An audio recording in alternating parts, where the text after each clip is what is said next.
of those in CBC classes, Honorable Speaker, was a big problem. But in this appropriations bill, we are appropriating a whopping 630-something billion shillings going to the education sector to ensure that CBC is not just something we are talking about, but something that we are actualizing and committing resources to. And it's not just the junior secondary school, even capitation of our day secondary schools and our boarding schools to ensure even our free primary education sector that resources are going to our schools, Honorable Speaker. Honorable Speaker, there is also money that has been appropriated to the social services sector.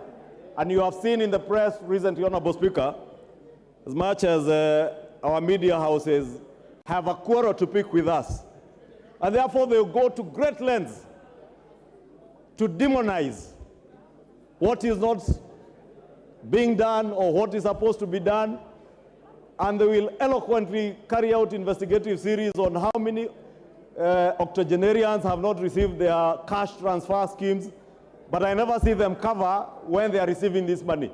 But I want to tell them today, we are appropriating adequate resources to ensure that our elderly and vulnerable in society, Honorable Speaker, are able to access their money, their cash transfer, including orphans and PWDs in our communities that access money from government. We have allocated inadequate resources within the social services sector, Honorable Speaker, to ensure that all these people are able to access their money. Majority Leader. Yes, Honorable Jared. I know what Jared wants to say. Mr. Speaker, this new emerging character of disparaging the media that does nothing but to shine bright light in the dark corners of government, I think should stop, Honorable Speaker. What is We the point get of order? informed through the media, we get news through the media, and if somebody has a beef to pick with the media, they have professional bodies around the media houses. What is the point of order, Jared? My point of order is to ask the majority leader, together with his surrogates, to stop disparaging the media, Honorable Speaker. The media plays an important role to this country and to the world at large, Honorable Speaker, and I thank you. Ichungwa endelea. Honorable Speaker, allow me to ignore what only warrants to be ignored. Honorable Speaker, in this appropriations bill, in conclusion, Honorable Speaker, we have allocated immense resources to our own pet subject of CDF. And I know, Honorable Speaker, CDF is misconstrued out there to be money that belongs to these members of parliament. But CDF is money that belongs to our voters, the people who have sent us to this house, Honorable Speaker. And the resources that have been devoted to CDF this financial year, Honorable Speaker, will not only go to supplement what has been devoted through the Ministry of Education, that 630 billion shillings going to the Ministry of Education, but also to supplement our bursary schemes, Honorable Speaker, in our constituencies, to ensure that the children who have been committed to schools, who are getting school capitation, that school capitation is not adequate and is not enough. Those children need school bursaries. Honorable Speaker, we are talking about digital hubs in our constituencies. I want to ask members of parliament, now that the government, and I am sure the ICT committee will be briefing members on this, is intent on establishing ICT innovation hubs in every ward in our constituencies, to at least in the next financial year, as we retreat for the short recess, which, Honorable Speaker, I know many of the members will retreat to do their proposals. As you engage with members of the public, it is good to inform members of the public that there are those innovation hubs in each of the wards, so that you also devote in your CDF proposals and budgets a bit of money for construction and equipping of those ICT hubs. Government has, through ICTA, the ICT authority, has adequate equipment in terms of the digital equipment, computers, and also ensuring that you have connectivity in those ICT hubs, so that we also help our children, our young men and women in our constituencies who have no jobs, to be trained under the Jitume program, to be able to access online jobs and be able to work from the ICT hubs, and also to work from home and access online jobs even outside the country, Honorable Speaker. Honorable Speaker, let me just conclude. I visited sought technical in Bomet County, and I don't know if the member of parliament is here for Bomet Central. And I was impressed, Honorable Speaker, with the kind of work where you find students, 21 to 24-year-olds, who are working online and earning their $20, $25 an hour, and they are working right from their own classroom in those ICT hubs. And therefore, even with the establishment of all our TVETs in the constituencies that have TVETs, those who are here to start TVETs in their constituency, I also want to encourage you. And I have seen a number of members, I did here during contribution in the second reading of the budget and appropriations report, a number of members pointing out that they have no TVETs in their constituencies. Please, in your CDF allocations this year, allocate money, the 10 million shillings that is required from CDF, NGCDF, so that you get the counterpart funding from the Ministry of Education for those TVETs, and establish these ICT hubs, because they will go a long way into securing job opportunities for millions of our young people who are jobless, many who are well educated, many who are technically tech savvy, and would be able to access these online jobs, Honorable Speaker. And allow me to use this opportunity to inform the people, great people of Kikuyu, that indeed in the next few weeks, the ICT hub at Dogoto Chief's Camp, where I have fabricated a former chief's boardroom into such an ICT hub, Honorable Speaker, will be open. Kikuyu Town ICT hub will be open. Keno Village Polytechnic ICT hub will be open in the next few weeks, and so will be Nachu Technical TVET, Honorable Speaker. And the computers are already on the ground, Honorable Speaker. And as I encourage other members of parliament to follow suit, because I want to lead by example, Honorable Speaker. That is why I'm speaking to these ICT hubs, because I appreciate that millions of our young people are jobless, and they can access jobs not just through the housing fund levy that we have set up to build houses, Honorable Speaker, that will create jobs, but we can also create jobs through online jobs where people will be able to work right from their homes. Honorable Speaker, with those very many remarks, allow me to support this appropriations bill and urge the House to support it. And hopefully, at the conclusion of this debate, as we get into the finance bill, we shall all rise to the occasion, because what we have appropriated in this appropriations bill is what we shall be financing in the finance bill. And I do hope even the myriad of amendments that I see on the order paper will be towards the goal of helping government realize higher revenues, so that we also don't get deeper into the pit of borrowing, Honorable Speaker. And with those many remarks, I beg to support. Honorable members, allow me to invite the mover to reply.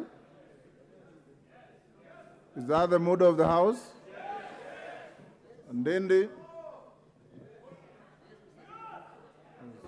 Thank you very much, Honorable Speaker. And I wish to thank every participant of the entire process since we started. This process did not just start on the estimates.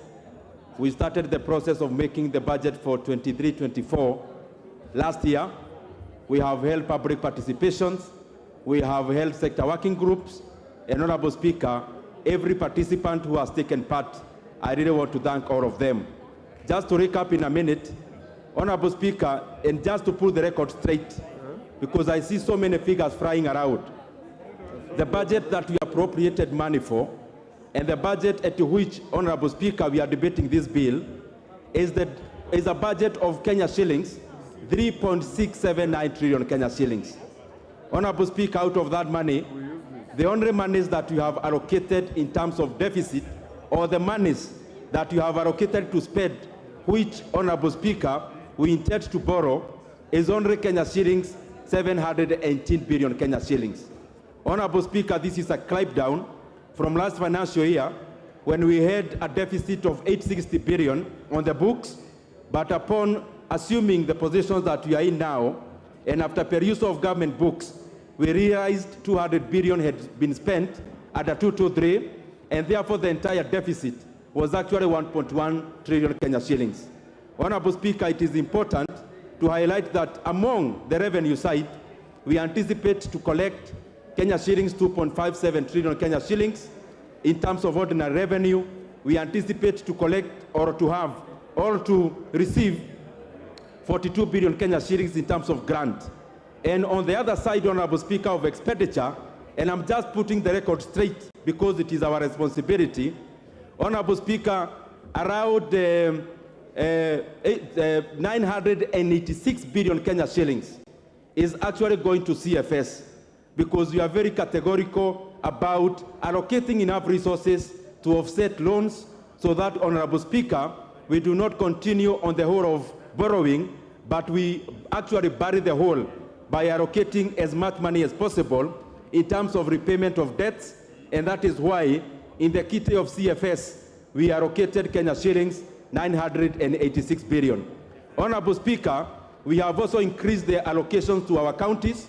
The equitable share, we enhanced from 370 billion to 385 billion Kenya shillings. Honorable Speaker, I know there have been issues with the exchequer, but Honorable Speaker, this has been most because of the jittery markets we have, and especially across foreign markets, which we have not been able to realize the monies we had anticipated to borrow for the last financial year. And therefore, Honorable Speaker, we had to resort to domestic markets, where again we are paying a premium in terms of interest rates. So the issues that have been there in terms of exchequer, they need interventions, not policies, and we have been doing that. Honorable Speaker, as I wind up, just again to put the record straight, we allocated the entire allocation of 2.3 billion Kenya shillings for the national government. Honorable Speaker, 27.4% of that amount we allocated to education, out of which we have doubled allocation to health. We have also, Honorable Speaker, increased capitation for JSS by 10 billion Kenya shillings, Honorable Speaker. Something else I would want to highlight as I come to the close. All the members here who have constructed KMTCs through NGCDF, there are 21 of them that are not functional. We have allocated 1 billion Kenya shillings into KMTC to hire additional lecturers and staff. We have also allocated monies to operationalize all the 21, Honorable Speaker, KMTCs. There are 181 markets that were started by former President Mwai Kibaki through the ESP program. Honorable Speaker, we have allocated 3 billion Kenya shillings for all the entire 181 markets so that Kenyans can start realizing the utility of those markets. Honorable Speaker, just again for members to be... Yes, Junet. Order. What is the point of order, Junet? Speaker, I wanted to bring to the attention of the Chair Budget Committee that, Mr. Speaker, doing the appropriation is one thing, but having the real money is another thing, Mr. Speaker.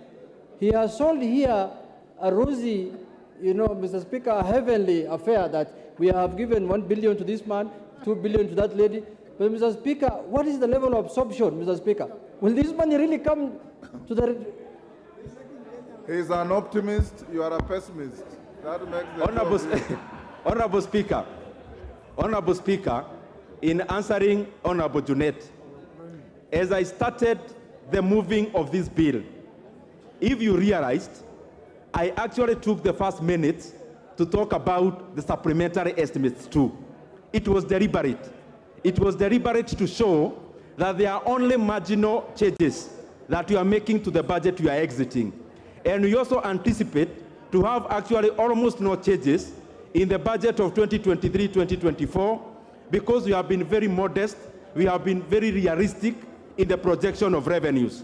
But as I come to the close, Honorable Speaker, it is good to also highlight that we allocated Kenya shillings, 5 billion Kenya shillings to fertilizer subsidy so that our farmers, and I want to assure the farmers of Kenya from this house, that as we go to the next season, both the small season and the other one, Honorable Speaker, the Kenyan farmers will be buying fertilizer at a cheaper price than they bought last season, Honorable Speaker, because we have allocated enough monies for the subsidy. Honorable Speaker, there are very many other good things that we have allocated in that budget, 250 billion Kenya shillings in terms of roads, and also, Honorable Speaker, an unprecedented amount of figure or funds that will be going to power and especially rural electrification. Honorable Speaker, as we move forward, we'll be seeking to enlarge our revenue bracket, Honorable Speaker, by especially necessitating the MDAs that can collect A&A to be able to optimize, Honorable Speaker, and we are already doing that through the allocations and also through policies. Honorable Speaker, I wish to thank all members who have taken part, and I wish and I beg to reply. Thank you very much.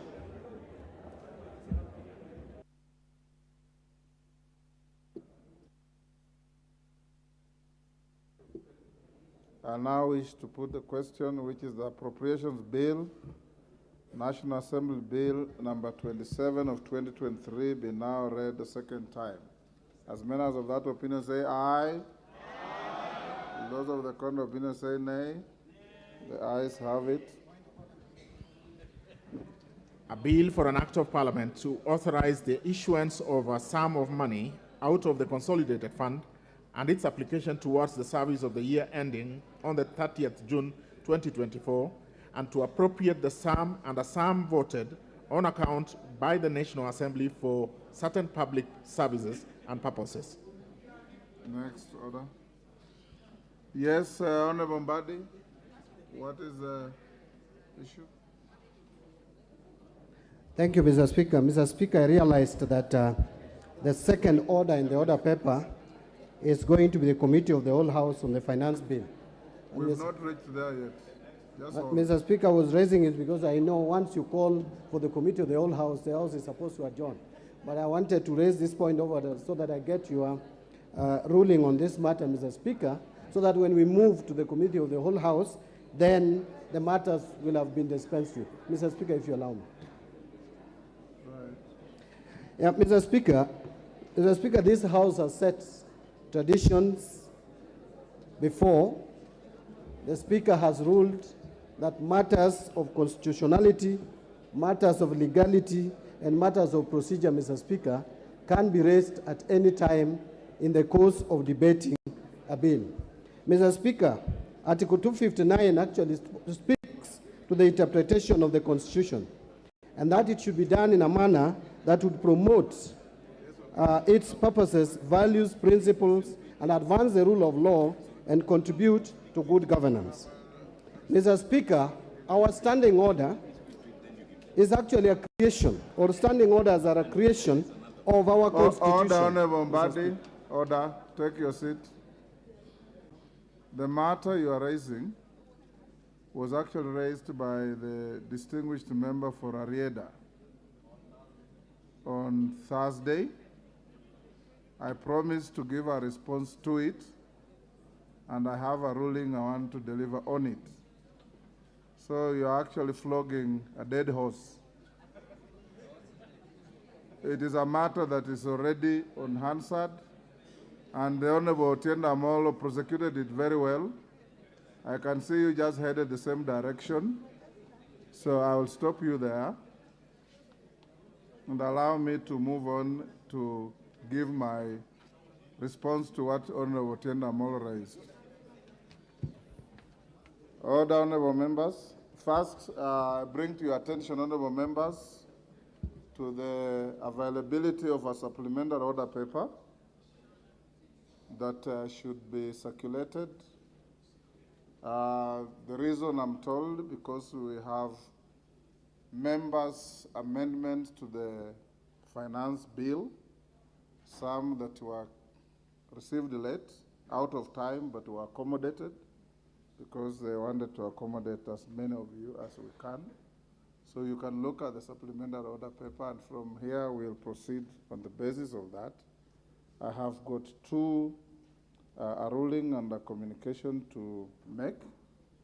Thereafter, the majority leader will move a procedural motion to extend your sitting time.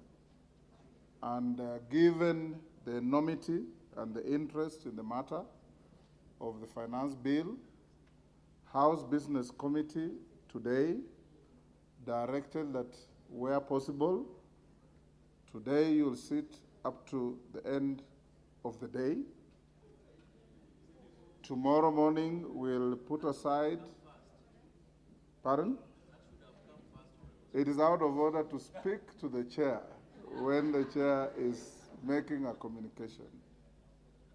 We will then tomorrow morning, if we will not have finished with the finance bill, put aside your private member's business to deal with it. If you will not have finished by the afternoon, again, we'll have a procedural motion for you to sit up to the end of the day. The end of the day means midnight. That's when the day ends. And if you do not finish, then you have Thursday. The House Business Committee has directed that if there is need, a procedural motion will be moved for you to sit on Thursday morning up to 1 o'clock, and the afternoon, if possible, up to the end of the day. Should you not finish, then I'll give you further direction. Honorable members, you will recall that during the afternoon sitting of Thursday, 15th June 2023, before the budget presentation by the Cabinet Secretary for the National Treasury, the Honorable Otienda Amolo, Senior Council MP, rose on a point of order and sought procedural guidance on adherence with the Standing Order 244C with regard to the introduction, consideration and passage of the Finance Bill 2023 by the House. It was the contention of the Honourable Member that Standing Order 244C outlines a particular order requiring the Cabinet Secretary for the National Treasury to make a pronouncement of the budget policy highlights and revenue-raising measures for the national government, and thereafter present a legislative proposal which is published and introduced as a finance bill. According to the member, a strict reading of Standing Order 244C would therefore indicate that the House had jumped the gun by concluding the second reading of the finance bill before the appearance of the Cabinet Secretary for the National Treasury. Members at the bar, take your seats. The nearest seat. The nearest seat.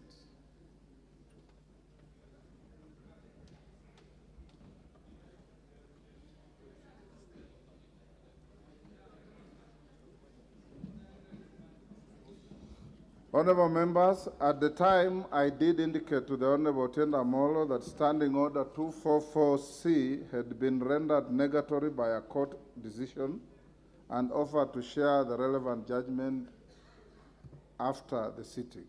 Honourable members, following the budget presentation by the Cabinet Secretary for the National Treasury and Economic Planning, I did receive inquiries and representations from several members of the House relating to the matter raised by the Honourable Member for Areda. Given the turn of events, I have decided to issue this particular guidance to the House.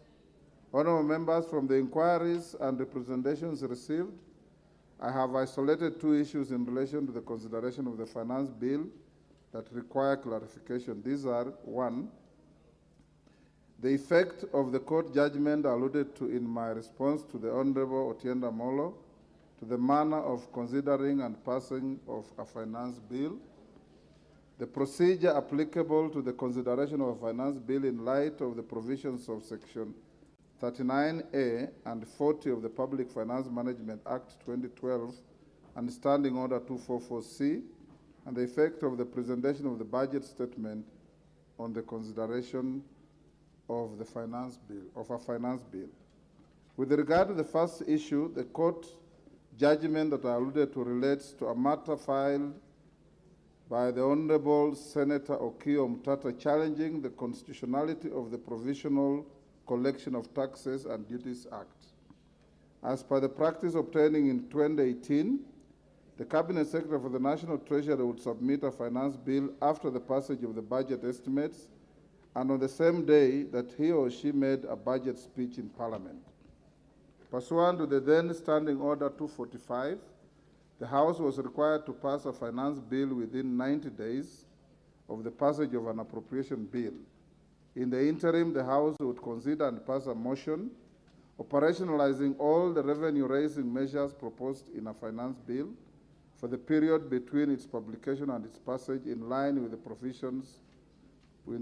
provision of Collection of Taxes and Duties Act 1959. A point of order raised by the member for Waraka, the Honorable Tom Joseph Kajwang, MP, during the afternoon sitting of the House on 5th July 2018 may have precipitated the matter filed by the Honorable Senator Omtata. At the time, the Honorable Kajwang queried the propriety of operationalizing all the revenue-raising measures proposed in a finance bill in line with the Provisional Collection of Taxes and Duties Act 1959, in light of the provisions of the Constitution and the Public Finance Management Act 2012. The Hansard records that several current members of the House ventilated on the point raised by the Honorable Kajwang then, including the Majority Leader, the Honorable Kimani Ichung'wah, MGH MP, the Honorable John Mbadi, and the Honorable Makali Mulu, MP. The High Court issued its judgment in Okio Mtata Okoiti versus Cabinet Secretary, National Treasurer, and three others, 2018 KLR, Kenya Law Reports, on 19 September 2018, and gave the following orders, and I quote: a declaration that by presenting the Finance Bill 2018 to the National Assembly on 14th June 2018, while the financial calendar ends on 30th June 2018, the Cabinet Secretary violated Section 37 of the Public Finance Management Act 2018, which sets the 30th April deadline for the Cabinet Secretary to table the budget estimates and any other bills. Any other bills required to implement the national government budget for approval by the National Assembly. Order, Honorable Women Rep Kisi and your colleague. You are distracting the chair from delivering the ruling. A declaration that the Provisional Collection of Taxes and Duties Act number 44 of 1959, Chapter 415 of the Laws of Kenya is unconstitutional and therefore invalid, null, and void. A declaration that the Finance Bill 2018 or any parts or provisions thereof, including on taxation, cannot be implemented before the bill becomes the Finance Act and it goes through the parliamentary legislative process laid out in the Constitution for approval and adoption by Parliament and assent by the President. Arising from these orders of the Court and ostensibly informed by the debate that ensued on the point raised on the propriety of approving provisional collection of taxes and duties, the House subsequently amended the Public Finance Management Act in July 2019 through Statute Law Miscellaneous Amendment Act 2019 to introduce Section 39A in the Act. The section requires the Cabinet Secretary to submit the Finance Bill before 30th April every year and that it be passed before the end of the financial year on 30th June. The section clarified the manner in which a Finance Bill ought to be introduced, considered and passed by the House. It provides as follows, and I quote: the Cabinet Secretary shall submit to the National Assembly on or before 30th April the Finance Bill setting out the revenue-raising measures for the national government. 2, following submission of the Finance Bill by the Cabinet Secretary, the relevant committee of the National Assembly shall introduce the bill in the National Assembly. 3, the National Assembly shall consider and pass the Finance Bill with or without amendments in time for it to be presented for assent by 30th June each year. Any recommendations made by the relevant committee of the National Assembly or resolution passed by the National Assembly on revenue matters shall: A, ensure that the total amount of revenue raised is consistent with the approved fiscal framework. B, take into account the principles of equity, certainty, and ease of collection. C, consider the impact of the proposed changes on the composition of the tax revenue with reference to direct and indirect taxes. D, consider domestic, regional, and international tax trends. E, consider the impact on development, investment, employment, and economic growth. F, take into account the recommendations of the Cabinet Secretary as provided under Article 114 of the Constitution. And G, take into account the taxation and all other tariff arrangements and obligations that the Kenya has ratified, including taxation and tariff arrangements under the East African Community Treaty. This leads us to the second issue of an apparent variance in the provision of Standing Order 244C and the dictates of the judgment and the provisions of the Public Finance Management Act 2012. Honorable members, as I had indicated, my attention was drawn to the existence of an apparent variance in the provisions of Section 39A and Section 40 of the Public Finance Management Act 2012 with regard to the manner of introduction and consideration of a finance bill. Section 40 of the Act provides as follows. Each financial year, the Cabinet Secretary shall, with the approval of Cabinet, make a public pronouncement of the budget policy highlights and revenue-raising measures for the national government. 2, in making the pronouncement under Section 1, the Cabinet Secretary shall take into account any regional or international agreements that Kenya has ratified, including the East African Community Treaty, and where such agreements prescribe the date when the budget policy highlights and revenue-raising measures are to be pronounced, the Cabinet Secretary shall ensure that the measures are pronounced on the appointed date. On the same date that the budget policy highlights and revenue-raising measures are pronounced, the Cabinet Secretary shall submit to Parliament a legislative proposal setting out the revenue-raising measures for the national government together with a policy statement expounding on those measures. Following the submission of the legislative proposal of the Cabinet Secretary, the relevant committee of the National Assembly shall introduce a finance bill in the National Assembly. Any of the recommendations made by the relevant committee of the National Assembly or adopted by the National Assembly on revenue matters shall A, ensure that the total amount of revenue raised is consistent with the approved fiscal framework and Division of Revenue Act, take into account the principles of equity and ease of collection, consider the impact of proposed changes on composition of the tax revenue with reference to the direct and indirect taxes, consider domestic, regional, and international tax trends, consider the impact on development, investment, employment, and domestic growth, take into account the recommendations of the Cabinet Secretary and Article 114 of the Constitution, and take into account the taxation and other tariff agreements and obligations that Kenya has ratified, including taxation and tariff agreements under the community. The recommendation of the Cabinet Secretary in subsection 5F shall be included in the report and tabled in the National Assembly. A plain reading of section 43 and 44 of the Act indicates that the Cabinet Secretary for the National Treasury and Economic Planning is required to submit a legislative proposal setting out the revenue-raising measures for the national government on the same day that he or she makes a pronouncement of the budget policy highlights and revenue-raising measures. This would seem to be at variance with the express obligation under the more recent Section 39A, which requires that the Cabinet Secretary to submit a finance bill to the House not later than 30th April every year, in compliance with the orders of the court in Okio Mtato Koiti versus Cabinet Secretary, National Treasury, and 3 others. Take your seats, members. The nearest seat. Honorable Kwame, the nearest seat. Well done. That is the nearest you can find.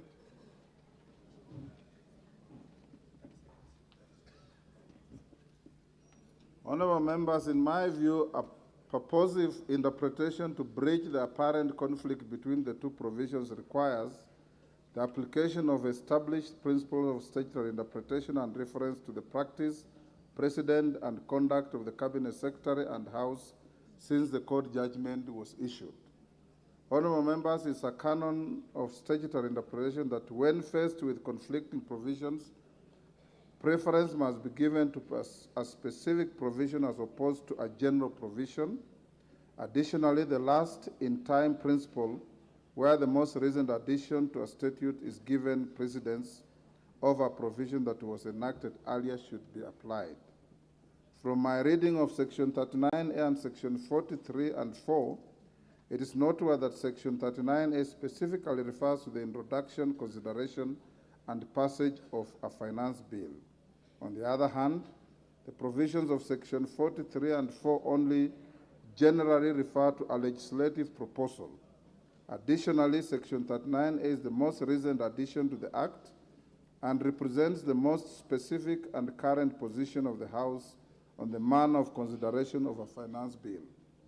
Honorable members, the practice and conduct of the Cabinet Secretary and the House since the decision in Okiya Mtata Okoiti versus Cabinet Secretary, National Treasurer, and 3 others, 2018 Kenya Law Reports, and the amendment of the Public Finance Management Act 2012 has been consistent.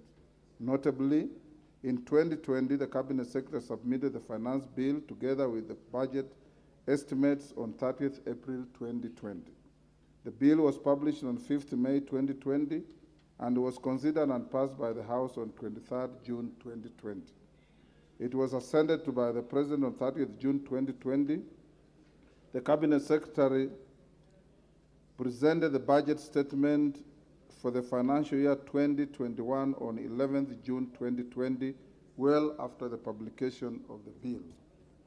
In 2021, the Cabinet Secretary submitted the finance bill together with the budget estimates on 29th April 2021. The bill was published on 5th May 2021 and was considered and passed by the House on 24th June 2021. The particular bill was assented to by the President on 29th June 2021. The Cabinet Secretary presented the budget statement for the financial year 21-22 on 10th June 2021, well after the publication of the bill. In 2022, on account of the general elections scheduled for August 2022, the Cabinet Secretary submitted the finance bill together with the budget estimates on 7th April 2022. This was on the same date that he presented the budget statement in the House. The bill was published on 8th April 2022 and was considered and passed by the House on 7th June 2022. In keeping with the provision of Section 39A of the Public Finance Management Act 2012 and the new court judgment, the Finance Bill 2022 was assented to by the President on 21st June 2022. Honorable members, from the foregoing, it's clearly apparent that the Cabinet Secretary and the House have adhered to the letter of the orders of the court in Okiya Mtata Okoiti versus Cabinet Secretary, National Treasurer, and 3 others, 2018 Kenya Law Reports, and Section 39 of the Public Finance Management Act 2012. This clearly signifies that Section 39A of the Public Finance Act 2012 is the operative provision with regard to the introduction, consideration, and passage of a finance bill. Honorable members, the third issue was with regard to the effect of the presentation of the budget statement on the consideration of a finance bill. Section 40 of the Public Finance Management 2012 requires the Cabinet Secretary to make a public pronouncement of the budget policy highlights and revenue-raising measures of the national government. In doing so, the Cabinet Secretary is required to take into account international obligations entered into under the East African Community Treaty. The House is aware that the East African Community Partner States have agreed to present and table their budget statements to their respective parliaments every second Thursday of June. It is largely a ceremonial exercise which, particularly in our case, does not take away that all documentation relating to the budget is required to be submitted well in advance of the presentation of the budget statement. Indeed, as members are aware, no question or comment is permitted during the presentation of the statement. As a budget-making house, we are seized of the estimates and the finance bill, latest the 30th of April every year. Save for compliance with the applicable statutory timelines, the House is left to its own devices on how to consider the budget documents submitted to it. the House is under an obligation to prioritize the consideration of a finance bill with a view of passing it before the lapse of the 30th June deadline imposed by Section 39A of the Public Finance Management Act 2012. It should not be lost to honorable members that the procedures of the House cannot be left to the whim of another arm of government. The House is therefore at liberty to prioritize consideration of a finance bill before or after the presentation of the budget statement by the Cabinet Secretary for the National Treasury.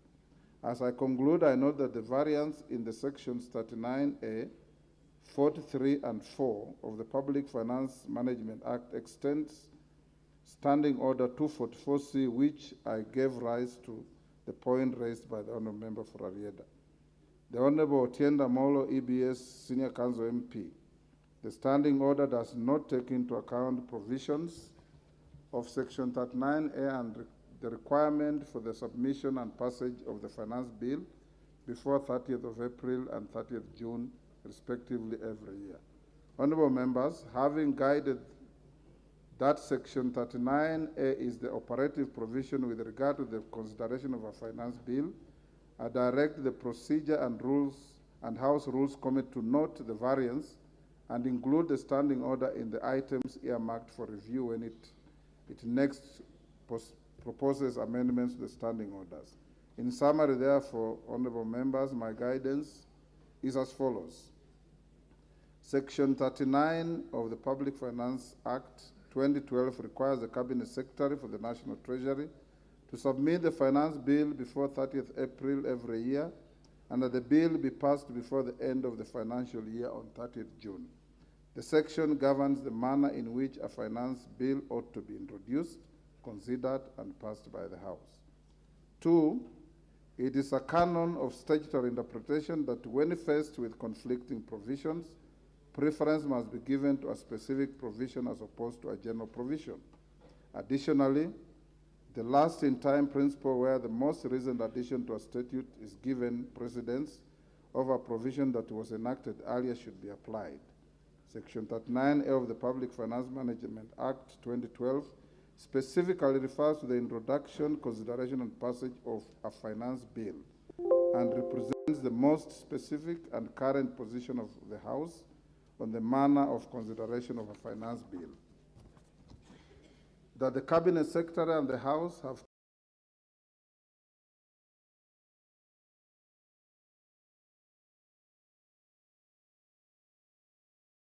consistently adhere to the orders of the court in Onkio Mtata or Koiti versus Cabinet Secretary, National Treasurer, and 3 others, 2018 Kenya Law Reports, and Section 39A of the Public Finance Management Act 2012.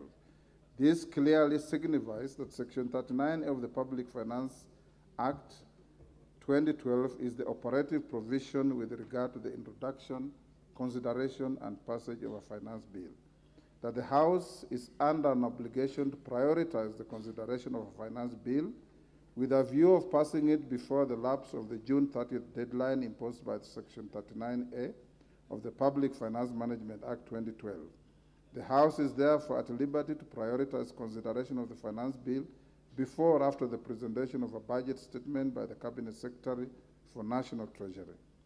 That the Procedure and House Rules Committee notes the variance between Standing Order 244 and Section 39 of the Public Finance Management Act and include the standing order in the items earmarked for review when it next proposes amendments to the standing orders. The House is guided accordingly.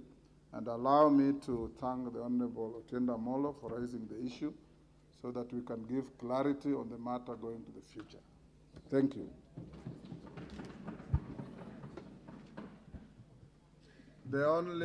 Ordinarily we don't debate or comment on the ruling and direction of the chair. We will let it lie there. Honorable Otienda Molo, let the chips lie where they fell.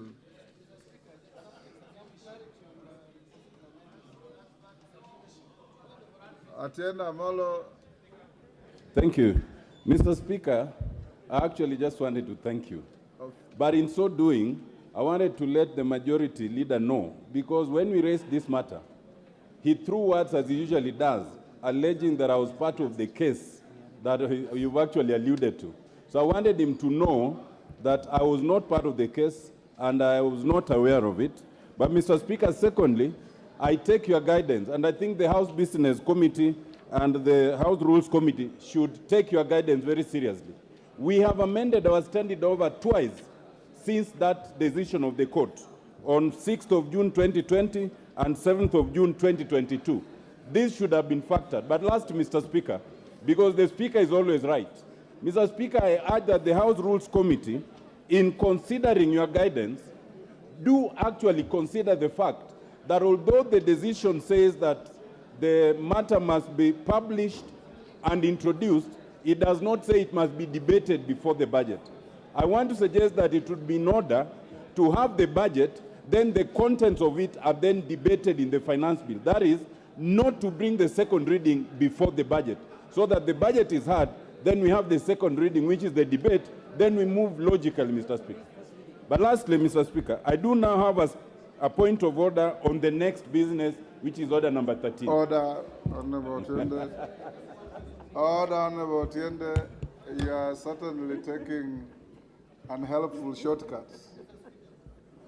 Honorable members, I will not allow you, Honorable Bandi. I have given order, Honorable Bandi. This matter was raised by Honorable Tiende. I've bent backwards to allow you to make a comment, and I have thanked him for raising a matter that goes to align the Act with our standing orders in the next review. You will present your views to the committee when it meets.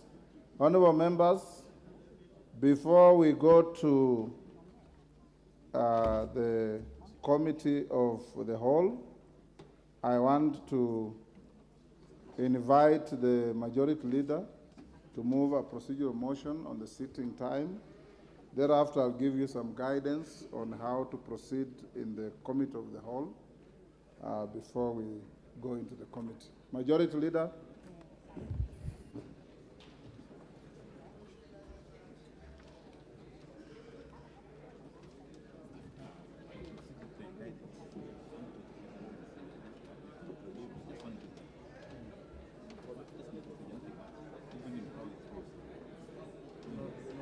Procedural motion, extension of sitting time. Thank you, Honorable Speaker. Honorable Speaker, with your indulgence, because when you gave the Honorable Tiende Molo the right of reply, he did mention my name. Just to clarify to him that whatever I said, because it was not on record, was not in bad faith. Because I hear you severally refer to the Honorable Tiende Molo as senior counsel, and I expected the senior counsel he would be privy to matters that are in the courts. And therefore, ordinarily, senior counsel will know what issues are in the court, especially in court weighty matters, like that issue of the Omtata case, petition 253 of 2018. Honorable Speaker, allow me to move that pursuant to the provision of Standing Order 33A, this House orders that should the time appointed for adjournment of the House today, Tuesday 20th June 2023, be reached before conclusion of the business appearing under order number 14 of today's order paper, being Committee of the Whole House on the Finance Bill 2023, the sitting of the House shall stand extended until the conclusion of the said debate. And Honorable Speaker, I don't need to say much about this because, as you alluded, it's something we discussed in the House Business Committee, and the House Business Committee did direct that we have this procedural motion for today, tomorrow, and Thursday, as you have rightly communicated earlier. Honorable Speaker, I beg to move. Let me ask the Honorable Junet Mohammed to second.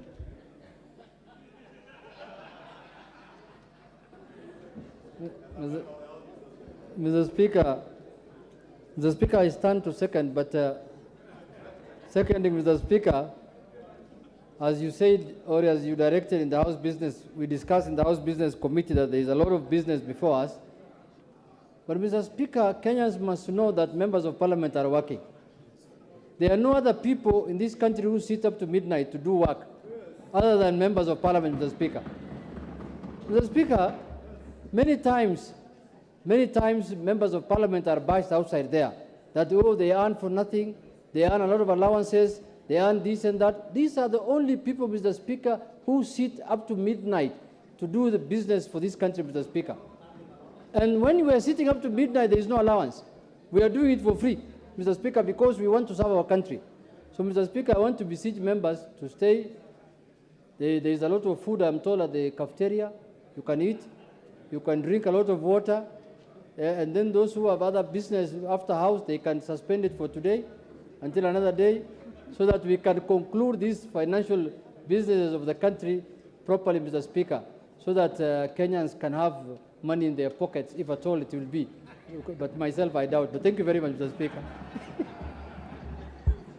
Thank you, Honorable Junet. Honorable members, I propose the question, which is that, pursuant to the provision of Standing Order 33A, this House orders that should the time appointed for adjournment of the House today, Tuesday, 20th June 2023, be reached before conclusion of the business appearing under order paper order number 14 of today's order paper, being Committee of the Whole House on the Finance Bill 2023, the sitting of the House shall stand extended until the conclusion of the said business.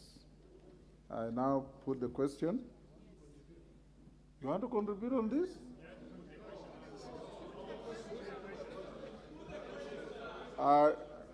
Is it the mood of the House that we put the question? And now put the question. You can respond without drama. That pursuant to the provision of Standing Order 33A, this House orders that should the time appointed for adjournment of the House today, Tuesday, 20th June 2023, be reached before conclusion of the business appearing under order number 14 of today's order paper, being Committee of the Whole House on the Finance Bill 2023, the sitting of the House shall stand extended until the conclusion of the said business. As members of that opinion say aye. Aye. Will those of the contrary opinion say nay? Nay. The ayes have it. Honorable members, before we get to the committee, allow me to give some guidance on consideration of proposed amendments to the Finance Bill, National Assembly Bill number 14 of 2023. Honorable members, this communication relates to the business appearing under Order 14 in today's supplementary order paper, Tuesday, 20th, 2023, being Committee of the Whole House on the Finance Bill, National Assembly Bill number 14 of 2023. Before the House proceeds with the Committee of the Whole House, I wish to provide guidance relating to the consideration of the proposed amendments at the Committee of the Whole House. Honorable members, you may recall that on Thursday, 15th June 2023, after conclusion of second reading of the said bill, I did notify the House that members desirous of proposing amendments to the Finance Bill 2023 were at liberty to submit the amendments to the clerk in the manner provided for in the standing orders. Honorable members, Standing Order 133, procedure in Committee of the Whole House on a bill provides as follows with respect to the submission of amendments on bills. No amendment shall be moved to any part of a bill by any member other than the member in charge of the bill, unless written notification of the amendment shall have been given to the clerk 24 hours before the commencement of the sitting, at which that part of the bill is to be considered in the committee. In this regard, honorable members, at the close of the timeline prescribed in Standing Order 133-2, the clerk had received several proposed amendments to the said bill, originating from the Departmental Committee on Finance and National Planning, other select committees, and individual members. Indeed, as you may have observed, the notices annexed to today's order paper contains several amendments that have been proposed to the said bill. For certainty, honorable members, other than the Departmental Committee on Finance and National Planning, the following chairpersons of committees and individual members have proposed amendments: the Chairperson Select Committee on Delegated Legislation, the Chairperson Departmental Committee on Blue Economy, Water and Irrigation, the Chairperson Departmental Committee on Transport and Infrastructure, the Honorable Samuel Atandi, MP, the Honorable Ditmas Barasa, MP, the Honorable John Waluke, MP, the Honorable Dr. Undo Ojambo, MP, the Honorable Lesuda Naisula, MP, the Honorable Mohammed Daud, MP, the Honorable Jared Okello, MP, the Honorable Caleb Amis, MP, the Honorable Dr. James Nikal, MP, the Honorable Dr. Makali Mule, MP, the Honorable Anton Oluoch, MP, the Honorable Innocent Mugabe, MP, the Honorable Wanami Wamboka, MP, the Honorable Peter Kaluma, MP, the Honorable Majimbo Kalasinga, MP, the Honorable Robert Mbui, CBS, MP, the Honorable Caleb Mutiso, MP, and the Honorable Geoffrey Ruku, MP. Honorable members, as you may be aware, it is now an established practice under the Constitution that when considering any matter that has a financial implication on public funds, the House is bound by the provisions of Article 1142 of the Constitution. For clarity, Article 1142 of the Constitution provides, and I quote, if in the opinion of the Speaker and of the National Assembly, a motion makes provision for a matter listed in the definition of a money bill, the Assembly may proceed only in accordance with the recommendation of the relevant committee after taking into account the views of the Cabinet Secretary responsible for finance. Honorable members, under Clause 3 of Article 114, a money bill includes matters that contain provisions dealing with inter alia taxation, the imposition of charges on a public fund, the appropriation, receipt, custody, investment, or issue of public money, and the raising and guaranteeing of any loan or its repayment. In this regard, a finance bill being one that deals with taxation is clearly a money bill.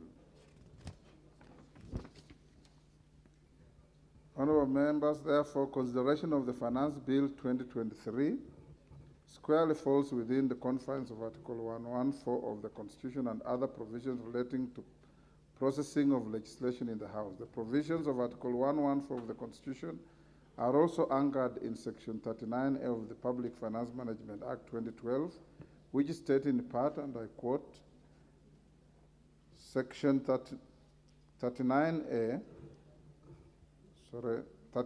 submission, consideration, and passing of finance bill.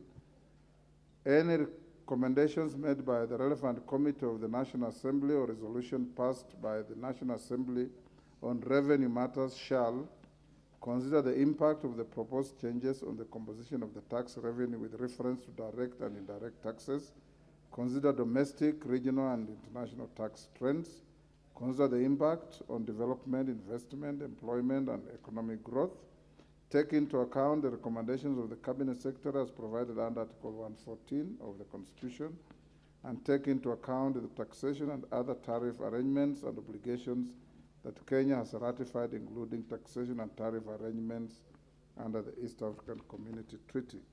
Additional honorable members, Standing Order 133.5 provides that no amendment shall be permitted to be moved if the amendment deals with a different subject or proposes to unreasonably or unduly expand the subject of the bill, or is not appropriate, or is not in logical sequence to the subject matter of the bill.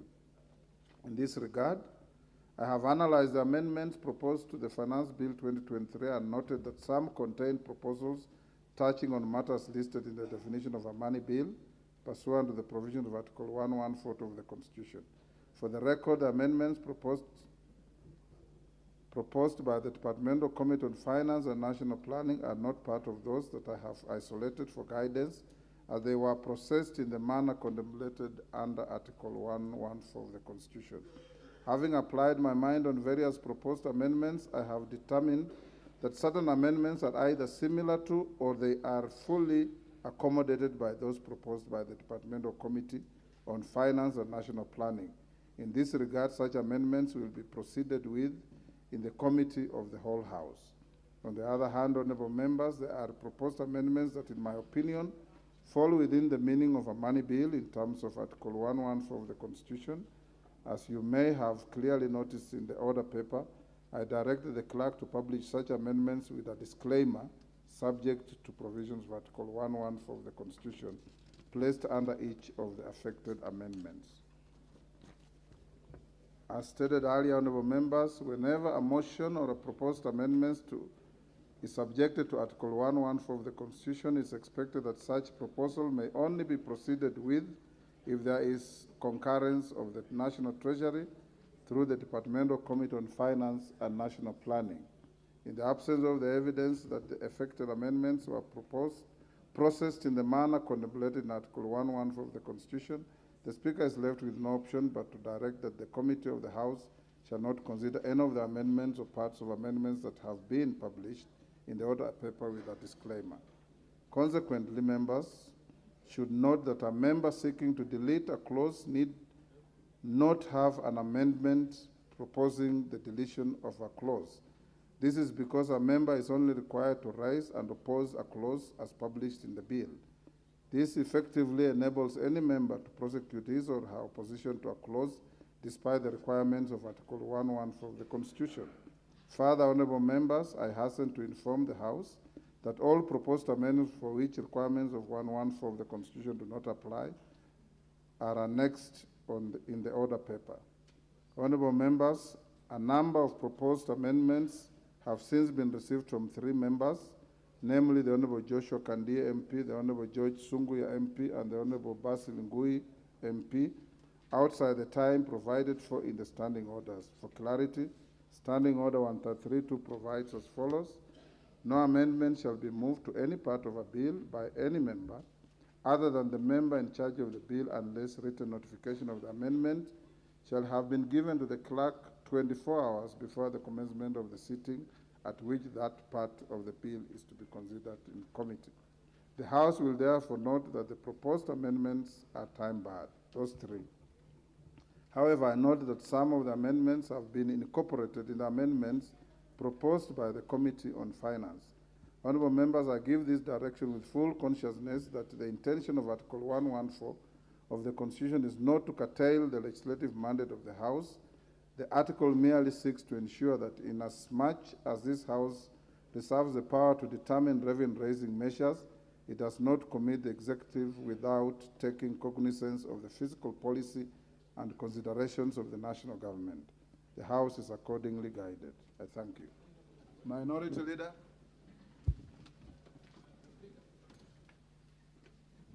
Mr. Speaker, I rise to on Standing Order 131. But before I go there, Mr. Speaker, I want to say that before I go there, Mr. Speaker, yes, I want to say that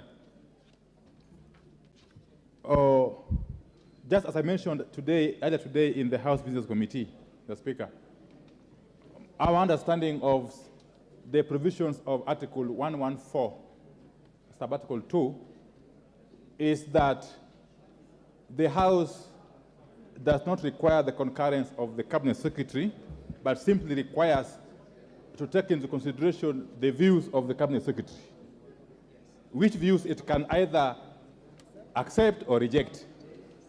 Mr. Speaker, for that purpose, Mr. Speaker, I am of the view that we can still prosecute all the proposed amendments. Mr. Speaker, I want to go to the second issue, if you may listen, if you may give me attention. Yes. If members could give me attention. Order, honorable members. You will listen to the Minority Leader in silence. Mr. Speaker, Standing Order 131, and I want to read it for the avoidance of doubt. And as I do so, Mr. Speaker, this notion that we are in a hurry should also be dispensed with, because I don't think we are in a hurry. We have all the time to deal with the issues. Yes. Yes, Mr. Speaker. No. Mr. Speaker, Standing Order 131.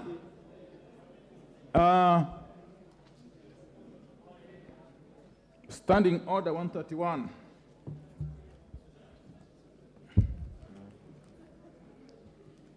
Provides that where a bill has been read a second time and before commencement of the Committee of the Whole, as we are about to do, Mr. Speaker, amendments have been proposed to it which in the opinion of the Speaker require harmonization, the Speaker may direct any member proposing an amendment to the bill to appear before the relevant departmental committee dealing with the subject matter of the bill to present his or her proposed amendments, and the committee shall submit a report to the House on the result of the exercise before the committee of the whole House is taken. Mr. Speaker, you will notice from the Standing Order 131 that the amendments that have been proposed go to the core of the bill, and some have got far-reaching ramifications.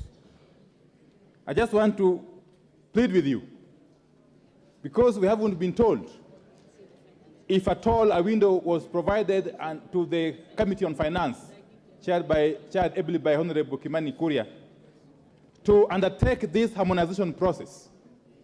In fact, in parliamentary parlance, it is referred to as winnowing.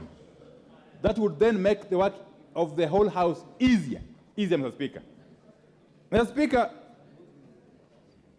there is much more to it, Mr. Speaker, because, Mr. Speaker, in the past, previous speakers, and in particular Speaker J.B. Muturi, has ruled when faced with similar situations where there have been very many amendment proposals to a bill.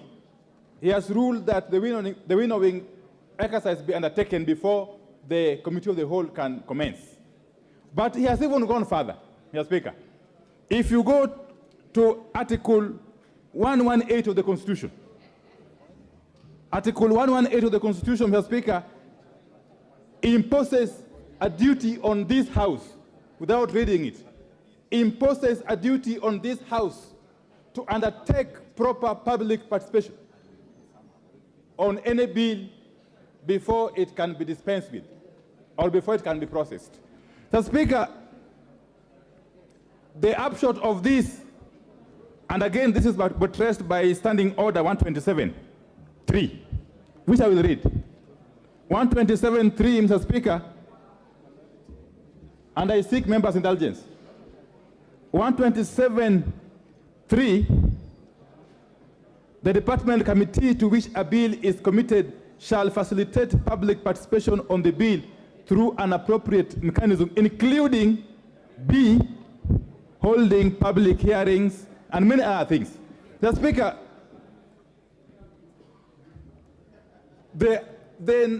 going by the number of amendments being proposed, firstly by the Committee on Finance, and secondly by various other members and chairs of other committees, it would appear that the character of this bill is likely to change in a comprehensive manner, Mr. Speaker.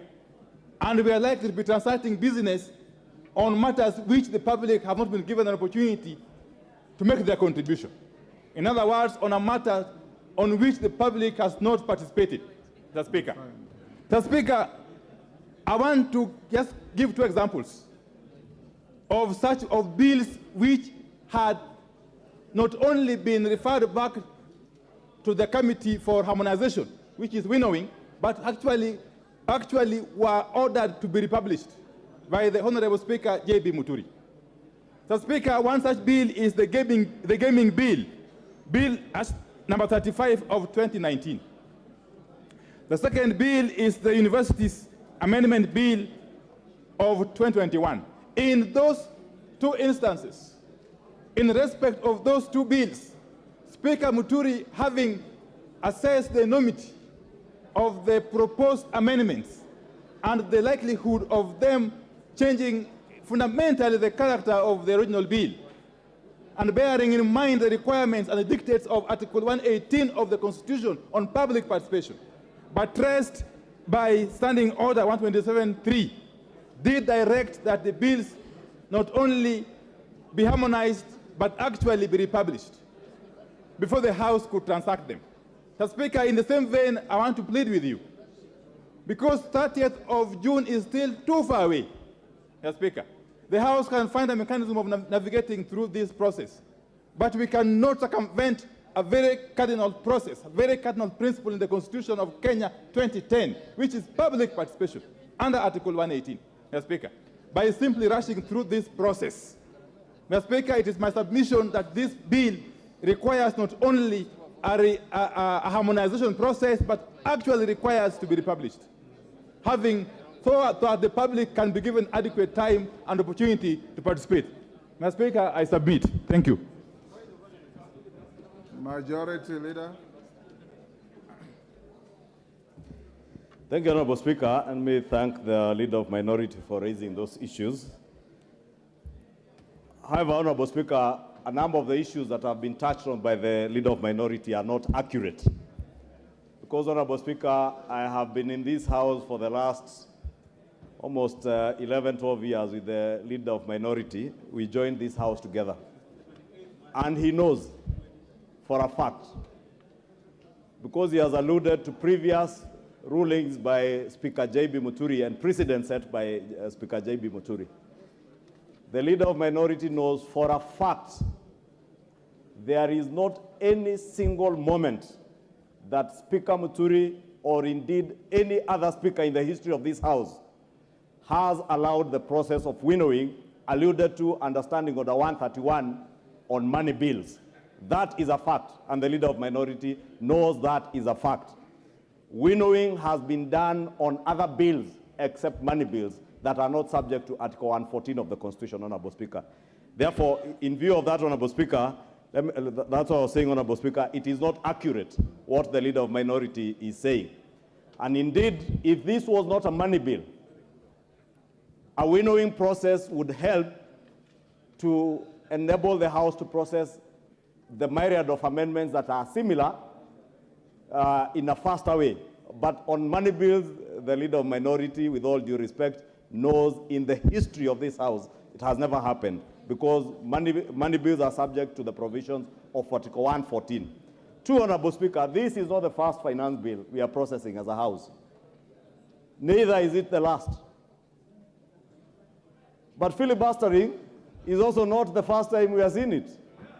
And it's not the last time we have seen it, Honorable Speaker.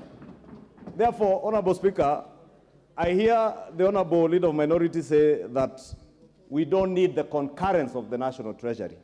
And to an extent, I agree with him. We are not under the directions of the National Treasury at all.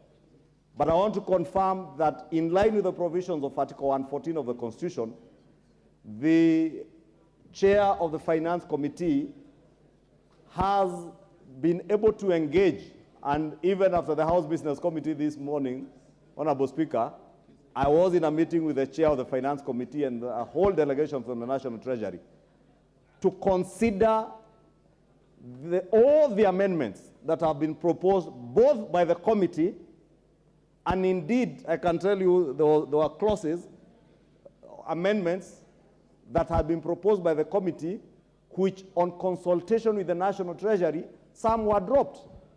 There are amendments. If you go through the supplementary order paper, Honorable Speaker, you will see the amendments by the member for Homa Bay, the Honorable Kaluma, that have been allowed following that consultation. The amendments by the Honorable Undo, Honorable Naisula, who is seated right at the back, Honorable Mbui, Honorable Aluoch, Honorable Mule. Therefore, there are myriad of many amendments that have been allowed following that consultation. And therefore, that's what I was saying, it may not necessarily be very accurate to say that there are those that have been condemned and had. Two, Honorable Speaker, or three, the question of public participation. In the history of legislative processes in this country since the enactment of the new Constitution, Honorable Speaker, no other bill, none whatsoever, not even the infamous political parties bill, which we took through winnowing, none has had a more rigorous public participation exercise than this finance bill, Honorable Speaker. And I must commend the chair and the finance committee and members who sit in the finance committee from both sides of the political divide, because I know they are diligent members of the Finance Committee in Azimio who sat through the public participation. There are many members within the Kenya Kwanza coalition who sat for long hours through public participation.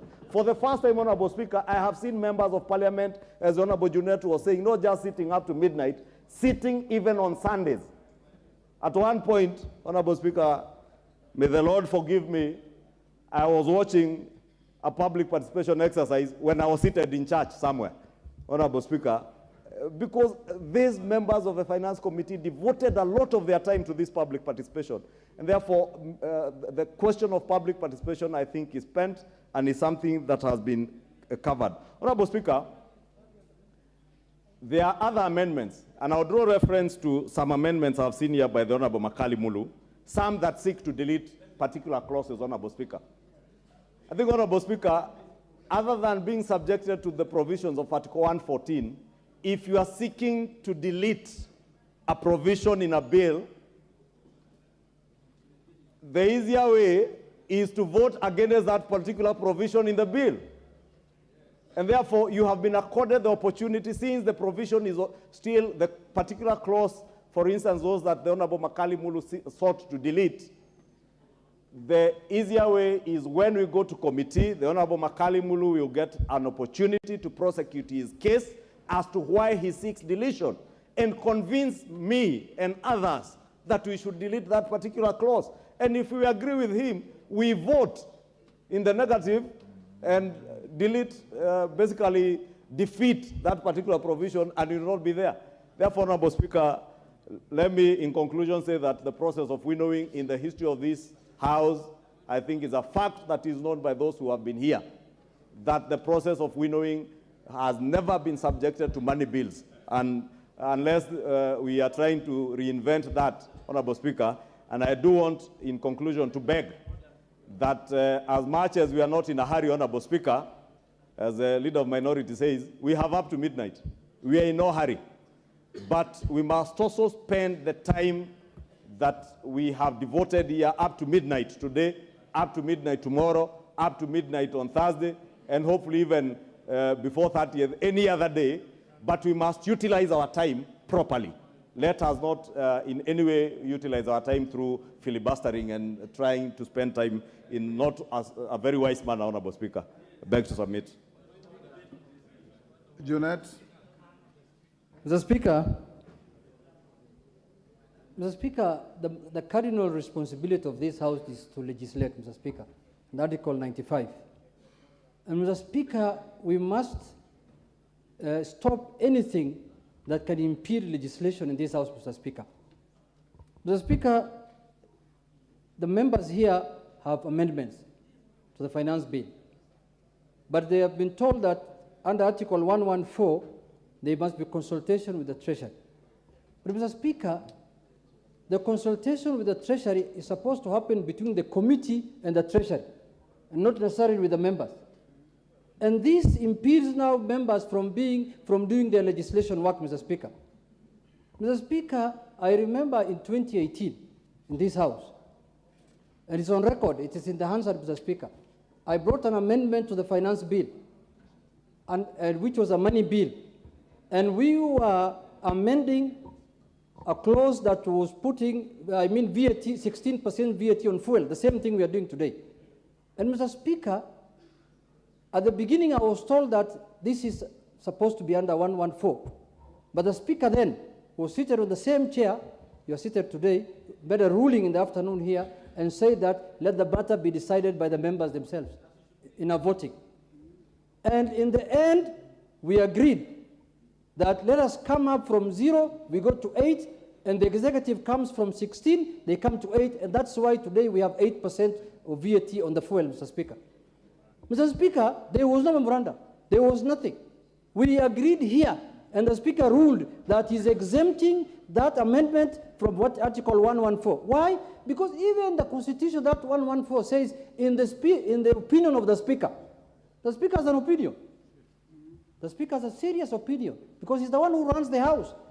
He's the one who is in charge of legislation in this House, Mr. Speaker. He's the one who approves amendments. He's the one who looks at the constitutionality of matters that we bring to this House, Mr. Speaker. So, Mr. Speaker, first, don't lose what the Constitution has given you, which says, in the opinion of the Speaker. It did not say in the opinion of the Minister for Treasury. It did not say in the opinion of the Minister for the PS for Treasury. Mr. Speaker, in your opinion, if a matter, if an amendment is of national interest, of national importance, Mr. Speaker, in your opinion, I beseech you, you should allow, members will do a decision here in one way or the other, Mr. Speaker. The amendment will be voted on, and they will decide on one way or the other. But in conclusion, Mr. Speaker, let me also add a pick from where the majority leader said, like what Honorable Makali has proposed in terms of deletion. Mr. Speaker, I don't think voting against an amendment is the same as proposing an amendment of deletion, Mr. Speaker. Those are two different things. They're not the same. They're not the same, Mr. Speaker, according to the way I understand it. Deletion means getting rid of that thing in totality, completely out of the bill. But no means it can go either way, Mr. Speaker. So, Mr. Speaker, Mr. Speaker, even deleting you have to, that is why exactly you vote on the amendment and you also vote for the deletion, Mr. Speaker. And Mr. Speaker, deletion of clauses have been a tradition in this House, Mr. Speaker. The clerk here, before he became the clerk, he was the director of legislation and this other thing, what's called what? Legislation and procedure.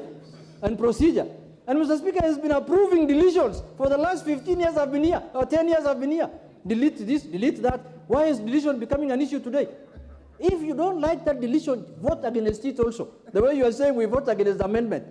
Mr. Speaker, let us have here free, under the Article 95, freedom of debate and freedom of legislation. Let anybody bring any amendments they want, let it be put on a vote, and if the vote carries, whichever side carries the vote, we agree with it and we move forward.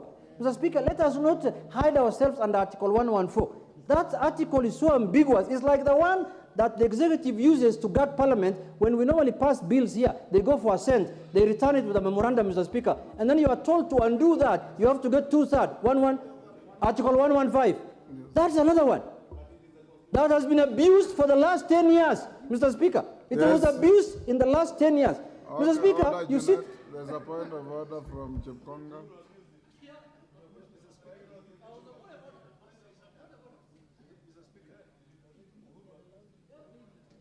Yes. Mr. Speaker, when Honorable Junet Mohammed repeats himself over, he doesn't need to convince anyone. He just filibustering here. What he just needs is to stay to be relevant to what he's saying. But, he looks at the majority leader, then he repeats the same thing he had just said 30 seconds. Mr. Speaker, you should rule him out of order. There's a standing order which is very clear, not being repetitive. And two, Mr. Speaker, he doesn't need to convince us too much. We know where he stands. Just speak for 1 minute, and then he sits down, and then we will deal with the rest, Mr. Speaker. Junet, finish, Junet. Mr. Speaker, Honorable Chepkonga is my friend, Mr. Speaker. But these 5 years of absence from Parliament, Mr. Speaker, something must be done. But anyway, something must be done, Mr. Speaker. We must do something about it, I think. But let me leave it there. Mr. Speaker, in conclusion, I want to say that, Mr. Speaker, in your own wisdom and in your own opinion, Mr. Speaker, I beseech that we allow amendments that have been brought by the members so that we can proceed and vote on them and see how they go, Mr. Speaker. Thank you very much. Morogara.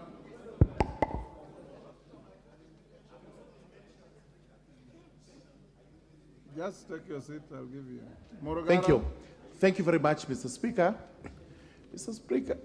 Speaker, as we proceed, we must distinguish between money bills and ordinary bills. And there is clear distinction, even from our own constitution, as to what are money bills and what are ordinary bills. When it comes to standing orders on winnowing, it is very clear, and this is a house of record. We have precedents on where winnowing has been allowed, where harmonization has been allowed by the Speaker. We do not have any precedent in this House where winnowing has been called for and where this House, the Speaker has allowed for winnowing to take place. The reason being, money bills are actually special forms of bills which are contemplated during the budget-making process. This is where this House is appropriating money so that the government has revenue for its use.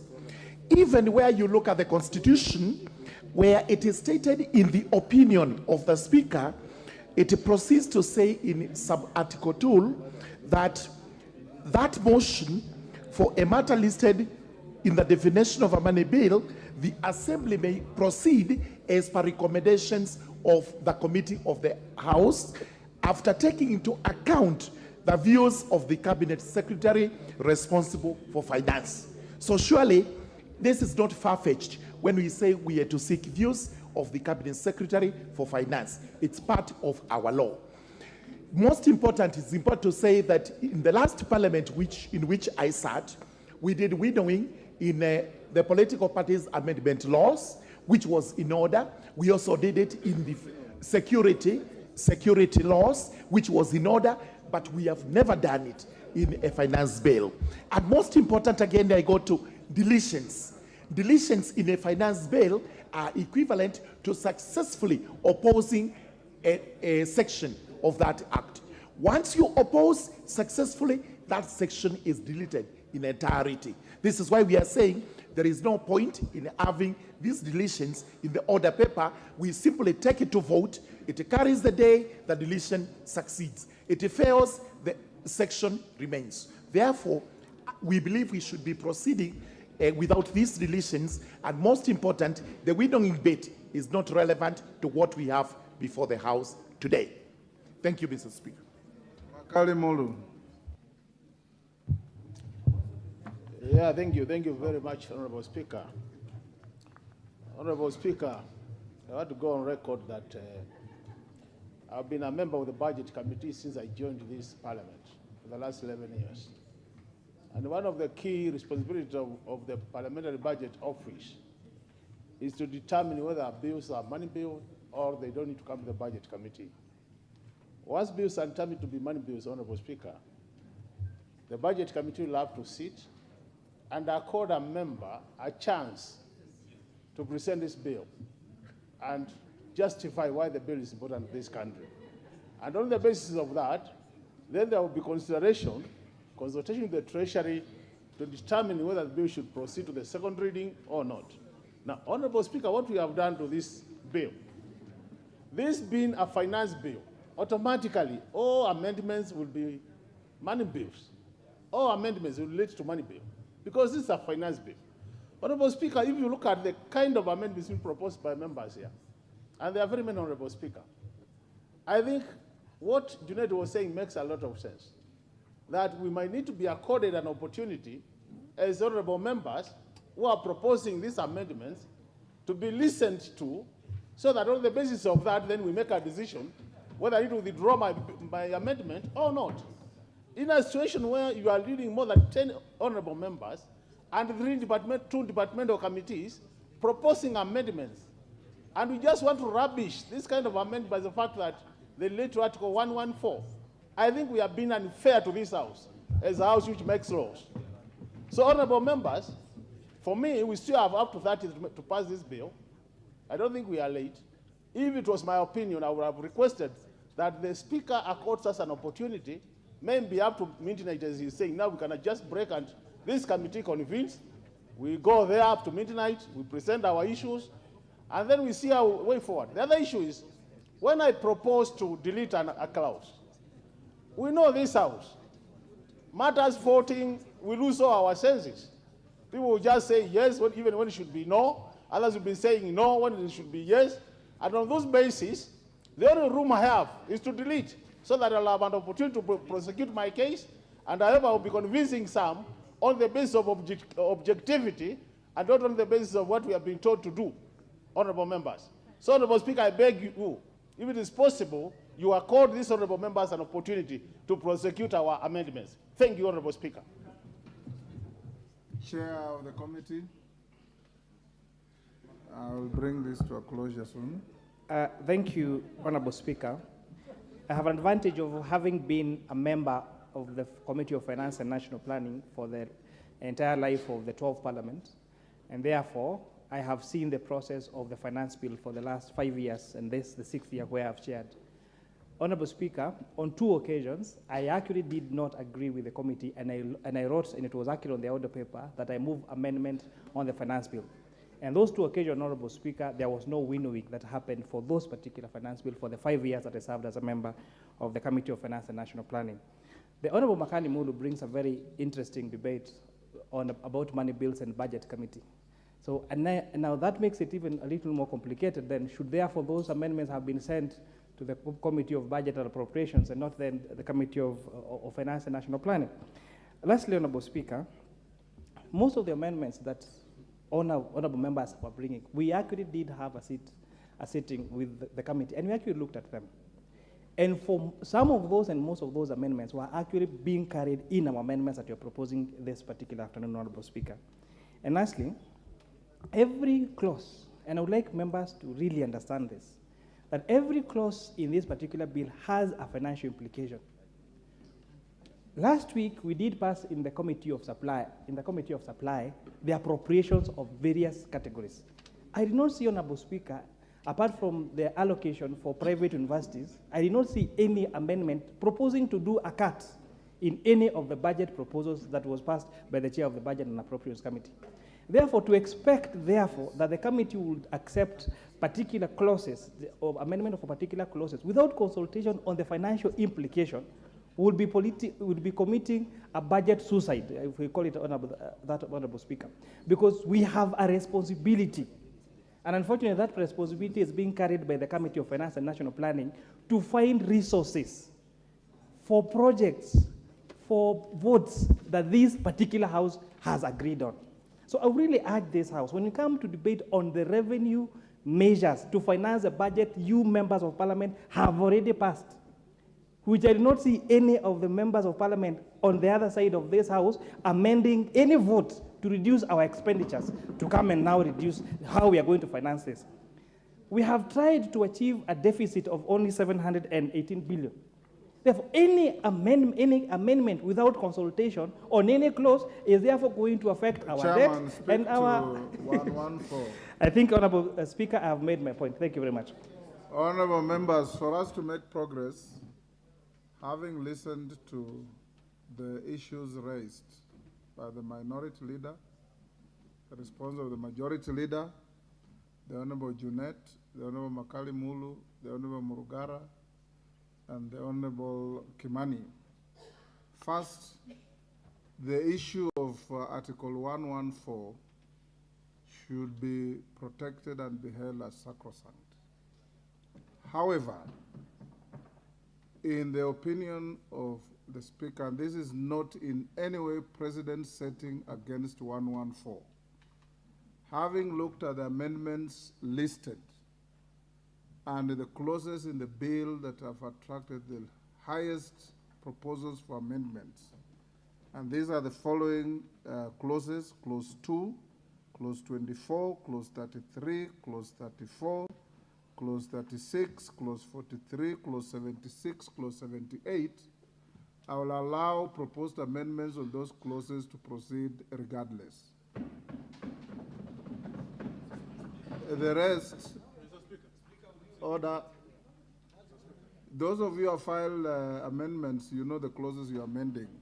In my view, and in consultation with my clerks at the table, the clauses that have attracted the highest proposals for amendment, and it will not be good to lock them out. I want those who have proposed to prosecute them, are clauses 2, 24, 33, 34, 36, 43, 76, 78. I'll allow, regardless of my views on 114, and I want to repeat, this is not a precedent setting. It is a unique situation that I'll allow the House, in the interest of fairness and in the interest of arriving at a consensual bill that takes our country forward. You will be allowed to prosecute your amendments, and Honorable Kimani and Honorable Majority Leader and the rest be available to prosecute this in committee stage. As we go into the committee, of the whole, I want to say the following.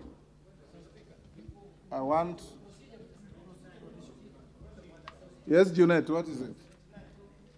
Speaker, in accordance with your ruling, Mr. Speaker, now that has changed the dynamics of our engagement, I'm requesting, Mr. Speaker, that we adjourn for 10 minutes so that we appraise our members on those clauses that you have given. Then we sit down again, Mr. Speaker. Order. Yes, Ruku. Honorable Ruku. 10 minutes. Thank you, Mr. Speaker, sir. It is true, the Crowd 71, Mr. Speaker, sir, has ensured that this country has missed royalties from the year 2020 to now, from the year 2020 July to the moment. And if we are not going to... Are you speaking to my direction? Yes. If you are not going to allow this House, Mr. Speaker, to also look at the amendment... No, he has not mentioned Crowd 71.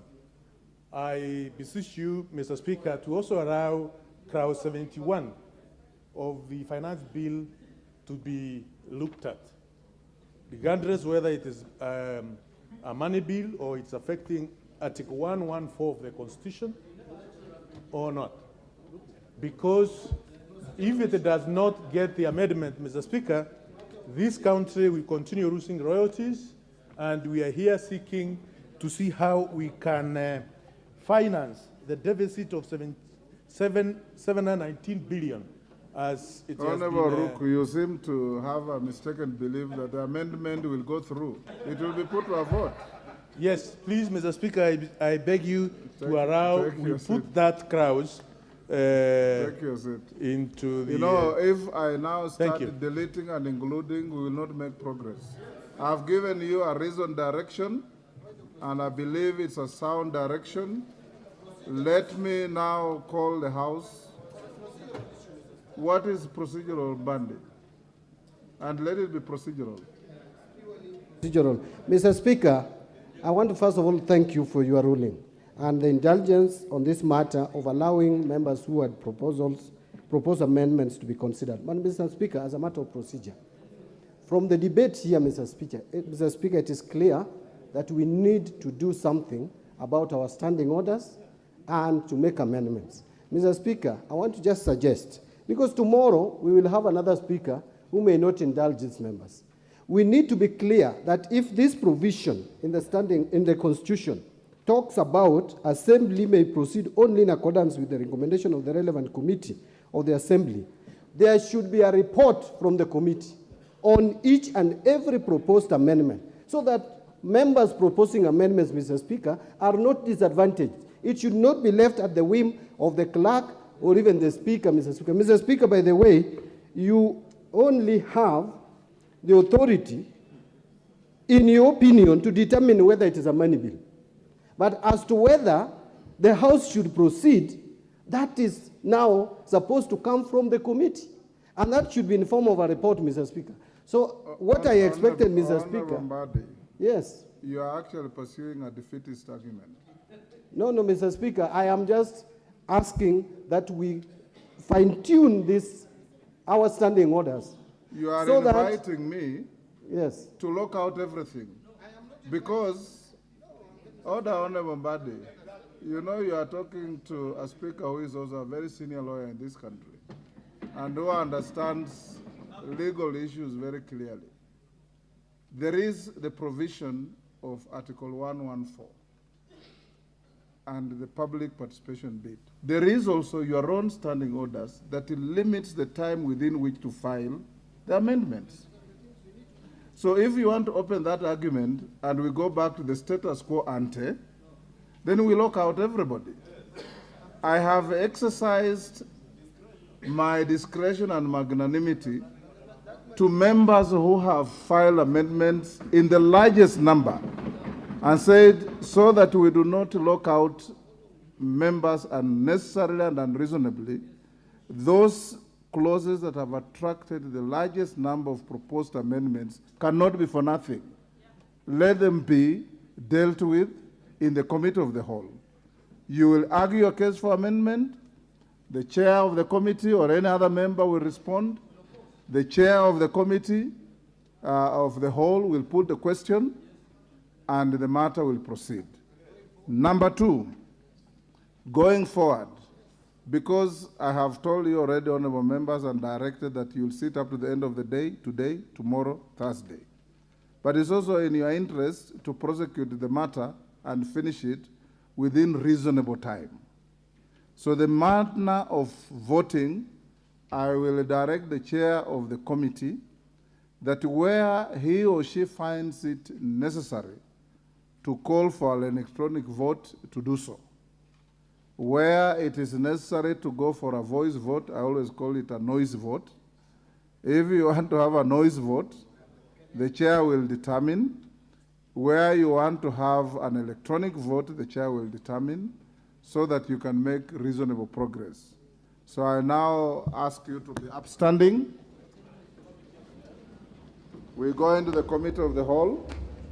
Order number 14, Committee of the Whole House.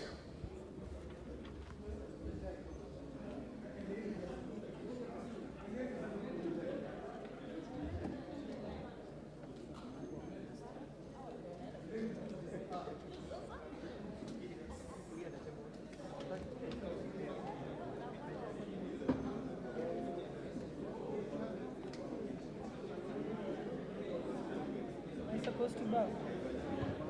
I bow.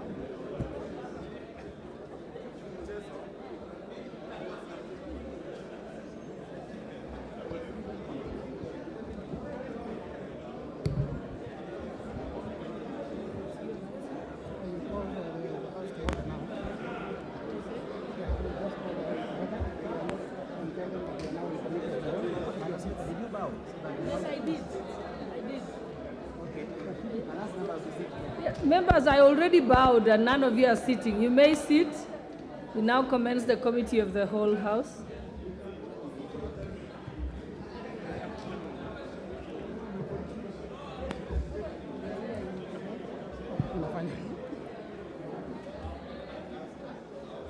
Two.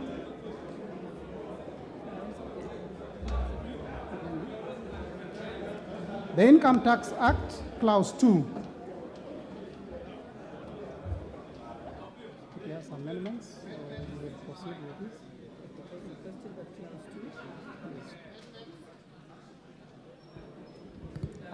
I now propose the question that Clause 2 be part of the bill. Mover to move the amendment. Chairperson. Honorable Chair, I beg to move that Clause 2 be amended as per the supplementary order paper. And essentially what we're doing here, Honorable Speaker, is changing the definition of winnings relating to betting, gaming, lottery, prize competition. And this is where we are only allowing the profit made on that particular bet by tightening the law so that the only money that is allowed to be deducted from the amount staggered is the amount that pertains to that particular transaction. So, Honorable Chair, this is just tightening this on the law. This matter has been litigated in court, and we are just trying to make sure that it is aligned with the court ruling and defines the gains made on betting by specifying that only the amount that is going to be allowed to be deducted from the amounts waggered or staggered is the amount that was used for that. It is amount, not amount, that is used for that particular transaction and not transactions. And Honorable Chair, this also helps because there was a view that this could be abused, where if, for example, you place a bet of 1,000 shillings thrice and win after the fourth time, then what will be deducted will be the stakes that you've put the 3 times you've bet before. But Honorable Speaker, now this tightens up that particular law so that it's only the amount that is waggered or staked for that particular transaction. With that, I beg to move, Honorable Chair. Honorable Peter Kaluma. Yeah. I now propose the question that Clause 2 be amended as proposed. Okay, yes. Yes. Honorable Kaluma. Thank you, Chair. Chair, I beg to move that Clause 2 be amended in paragraph A by deleting the proposed new definition of person. Honorable members, Are we mixing the two amendments? Are we mixing the two amendments? No, I'm giving Honorable Kaluma an opportunity to contribute to that because he had a similar amendment. He had a similar amendment. So his was similar. Honorable Chair, is the amendment proposed on person? Because I heard the Chair, Honorable Chair, to speak about a different matter. If it is on person, I can contribute, Chair. Yes, Honorable Kaluma, you had a similar amendment, yes. I thank you, Honorable Chair. Honorable Chair, I would agree with the committee to delete the definition of person for the reason, Honorable Speaker, that the definition proposed states that in the case of an individual, a reference to a relative, a person includes a reference to a relative as defined in section 26, subsection 5, and on that section 26, subsection 5 is a provision of the Income Tax Act. Honorable Speaker, when you look at that section 26, subsection 5, that definition includes your ancestor. In fact, it begins with ancestor, late relatives, deceased relatives, and so many people. It means you would be obligated, Honorable Speaker, Honorable Chair, to pay taxes for defaults even by your ancestors. And for that, I agree with the committee that it be deleted.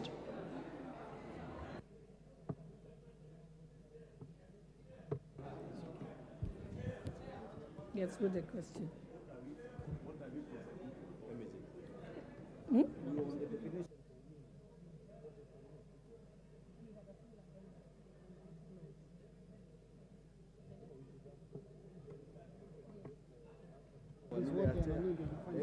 Yes, let's go to the next one.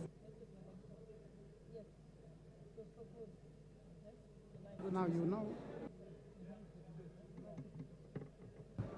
I now put the question that clause 2 be amended as proposed by the chair, yes. Will as many as of that opinion say aye? Will as many as of the contrary opinion say nay? The ayes have it. I now put the question that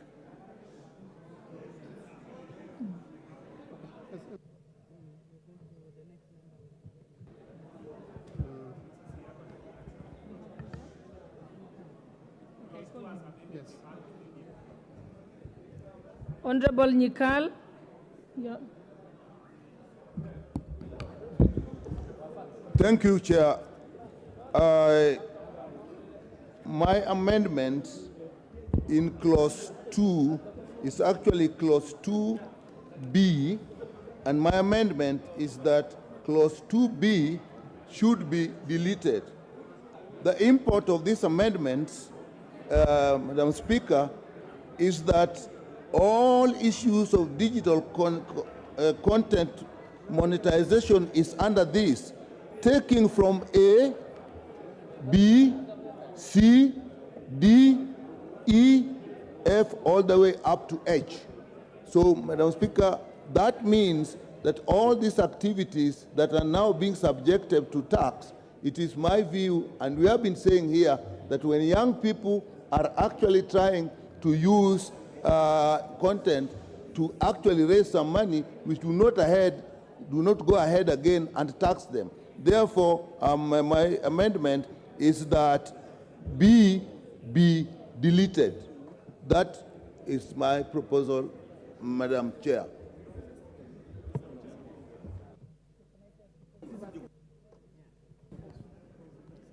I now propose the question that clause 2 be amended as proposed by Honorable Nikal. Yes, nothing.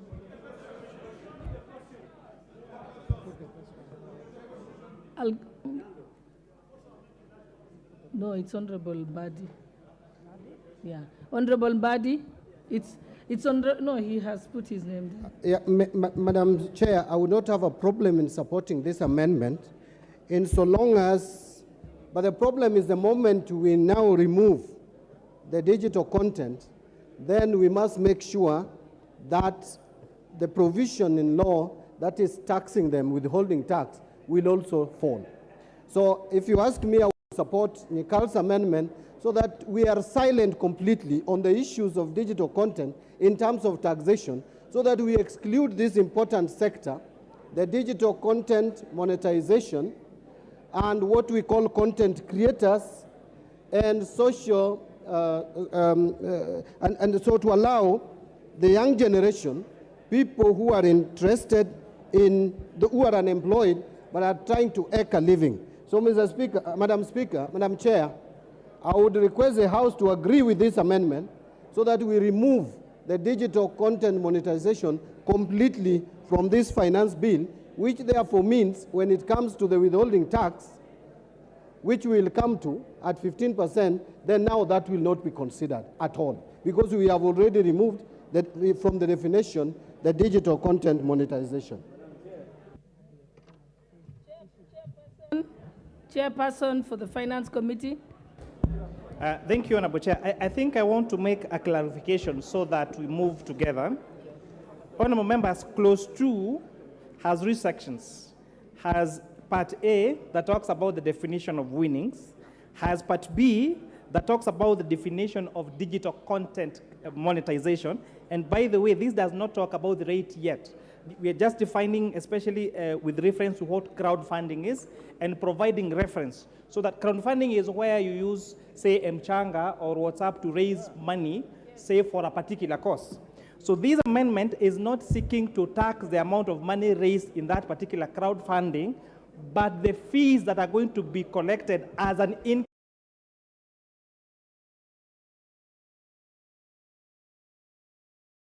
monetization, so that they are able to tax. Then part C, Honorable Osoro, these are three parts. It's important that we carry the members so that we know what we're doing.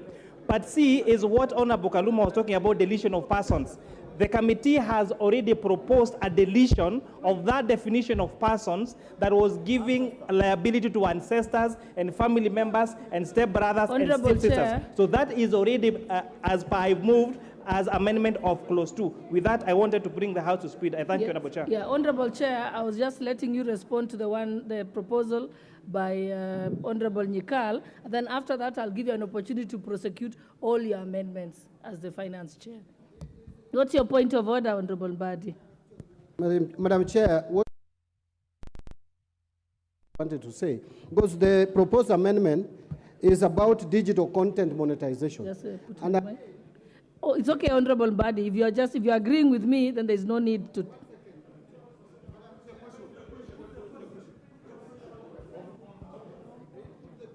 Just let him finish. You have a minute. You say put the question, and you don't even know what people are discussing. You're out of order, Honorable Mbadi. Just finish. I've given you a minute. Madam Chair, yes. On the issue of rates, we will come to that. And the moment we are done. Okay. Yes, thank you. All right. We've had you.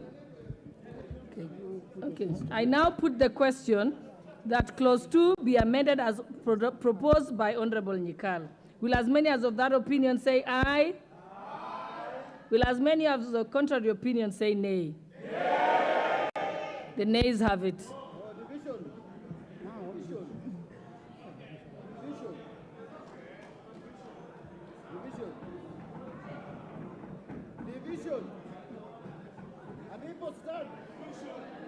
Do we allow the division? Yeah. All right. Okay, we'll ring the bell for 5 minutes. Ring the bell for 5 minutes and get all your cards ready. Get your electronic cards ready.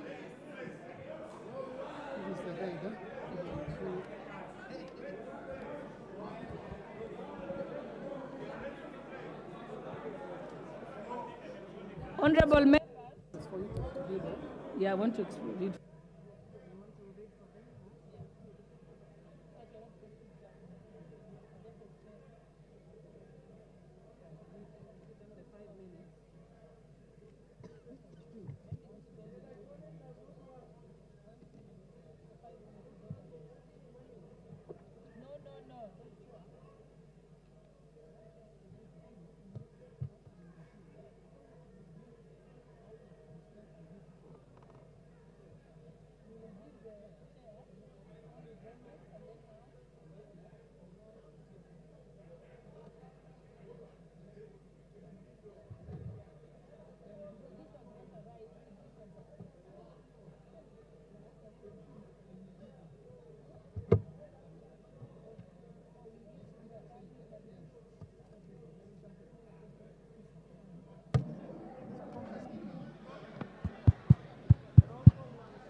vote aje?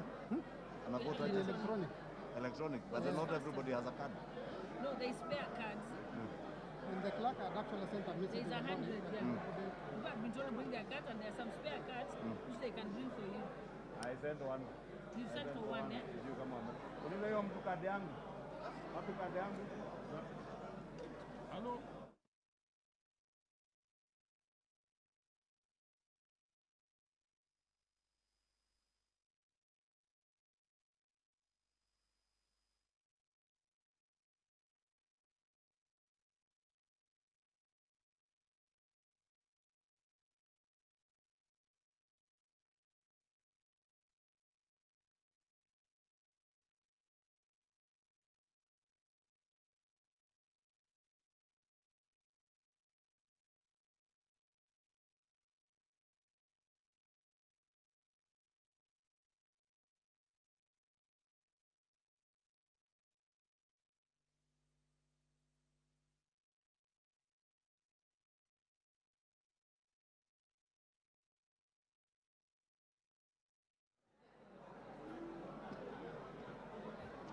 Kuna zingine mnatupa.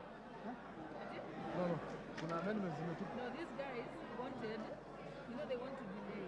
Yeah. So they don't already the speaker has directed about electronic voting, so there's nothing we can do.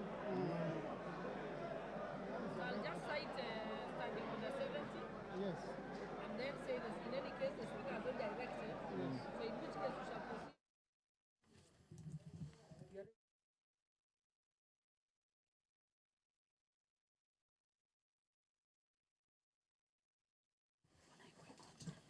The division bell is currently on at the National Assembly, and members of the National Assembly are being rallied from the presence of Parliament to make their way into the chamber to allow for consideration of clauses in the Finance Bill 2023. The Finance Bill currently, the members of the National Assembly are considering the clause 2 of the bill, where we've had members of the ruling party as well as the opposition being on divergent positions over this particular clause. And to just take you through the clause in the bill is that it is about the digital content monetization. The proposals in the bill is that the clause be amended in the proposed definition of digital content creation by deleting a paragraph E and substituting therefore with a new paragraph. This particular clause further offers for use of a logo, brand, and catchphrase associated with content creator merchandises, sales, ebooks, as well as course or software. There is further proposals to delete paragraph H and substituting therefore with another paragraph H, A, that a content creator earns a commission or fees from crowdfunding. And the proposals is that there is a deletion of the proposed definition of a person. Currently, the National Assembly is considering the Finance Bill 2023 that has lots of clauses. And this is under the Committee of the Whole, where members of the National Assembly will be voting on different clauses. As it is, the bill has 79 clauses that members of the National Assembly will be considering. And so far, we have about 12 amendments to the Finance Bill 2023, where the opposition has 8 clauses. The committee has fronted 2 amendments, as well as the Kenya Kwanza administration has forwarded 2 amendments to the Finance Bill 2023. Well, Sergeant at Arms, close the door.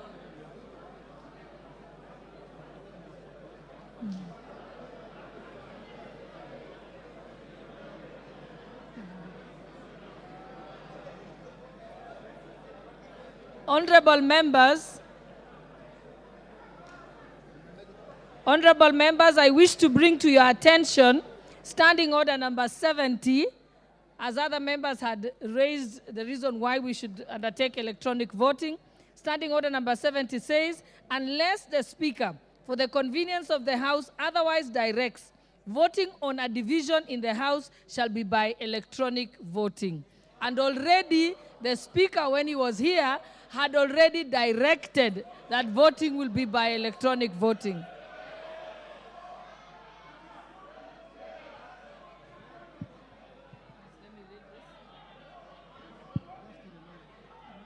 Honorable members, just to give you a reminder, honorable members, if there are members who don't have their cards, just bring it to the attention of the... Yes, but you, honorable member, you're out of order. Don't shout. He's going, just bring it to the attention of the Sergeant at Arms. And then you go, just go and listen to them. Just bring it to the attention of the Sergeant at Arms.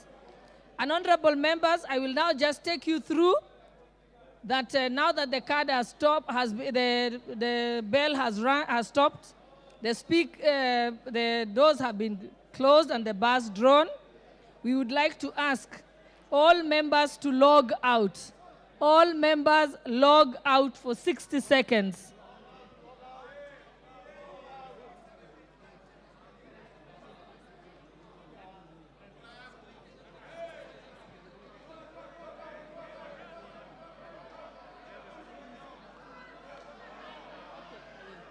Okay, 60 seconds. Let's wait for 60 seconds.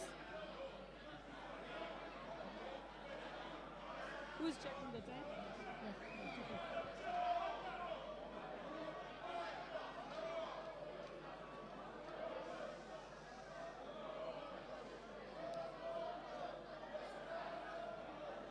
Honorable Junet, I already heard you and we have agreed. Okay, you want? Okay. Okay. Honorable Junet, proceed. Thank you, Chair. Chair, what we have agreed is that there are certain clauses that we are going to vote electronically, and there are major clauses that we have to vote physically. So the issue of VAT, the issue of housing is physical. The other issues, electronic. So we have agreed like that. That's the position. Honorable members, have you all logged out your cards? Okay. I can still see Betty Maina, Honorable from Muranga County. Honorable Lisa Chelule, remove your card. Honorable James Wandai, Leader of Minority, kindly pull out your card. Robert Basil of Yatta, pull out your card. Honorable Ibrahim, Wajir North, also remove your card. Pull your card. Eh? Order, honorable members. Order, honorable members. Remove your cards. Log out. I still have a number of people here. Honorable Robert Basil, Honorable Babu Awino, Honorable Francis Masara, Honorable Abdikadir Muhammad. Oh, good. Thank you. Thank you. Let's wait for 30 seconds.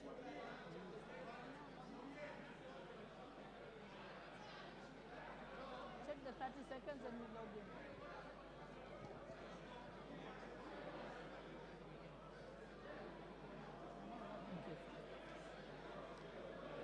Okay, honorable members, you may now log in.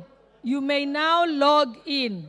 And at the expiry of 60 seconds, then you may vote. You have an option to vote yes, an option to vote no, or an option to abstain. Proceed.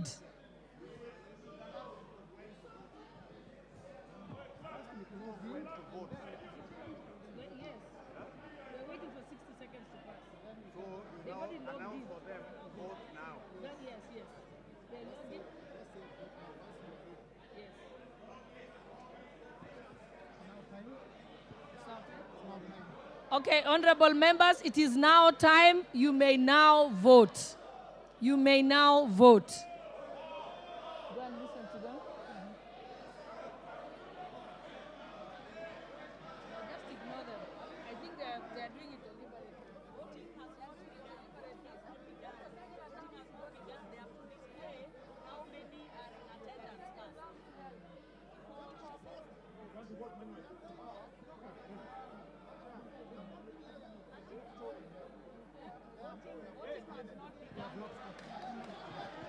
Okay, there is a bit of a challenge with the system. Just hold on for a few minutes. It's being addressed. It's being addressed.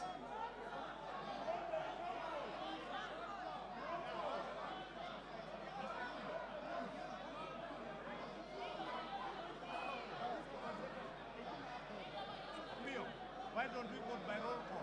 Yeah. Yeah, we said by roll call. Order members, order members. The IT team is looking at it. There is no need to get animated about it. No, there's no point to be animated about it. It's okay. We are going to do it. You know, we have to try first because... Okay, it didn't work, eh? It didn't work. Okay, honorable members, we shall start roll call voting now because the system isn't working.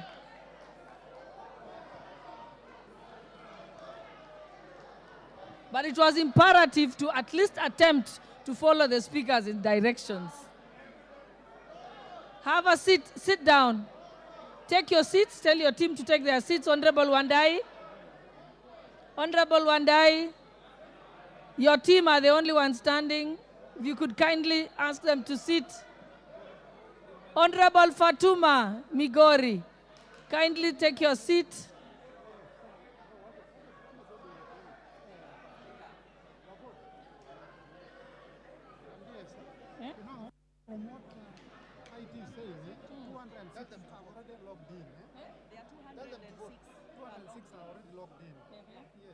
The results have come.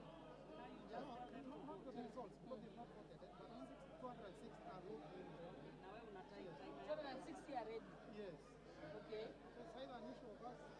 So what is the system? What happens? No, it takes time. Yeah. It will show when we vote. It will show the numbers. Why don't you tell one of the IT guy can't come here? Yes. See, the reason why she's on phone is for her to tell you that. Yes. So 260 people managed. They are ready. Yes. They are actually logged in. They are only waiting to vote. Yes. The IT team has confirmed that 260 people are actually logged in, are just waiting to vote.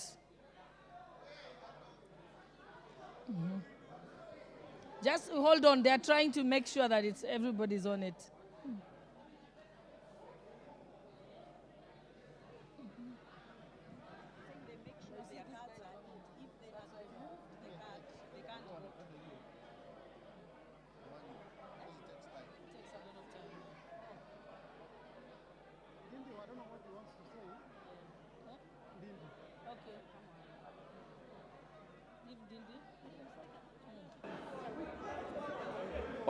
Thank you very much. Thank you very much, Honorable Speaker. Honorable Speaker, I have been to this House several occasions, and most of the time that we actually try to vote digitally, Madam Speaker, it has not been successful. I'm wondering whether it is a coincidence, Madam Speaker, because this House has invested colossal amounts of money in making sure that we are able to vote efficiently and especially digitally.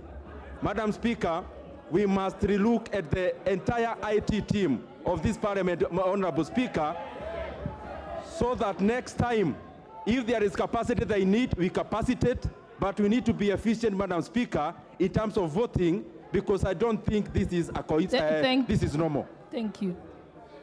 Thank you. Get there.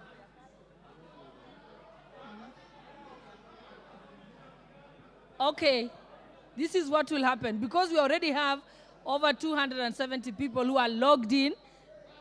No, if you have not, okay, log in. Log in. No, log in. I can even see. Don't, just log in and wait.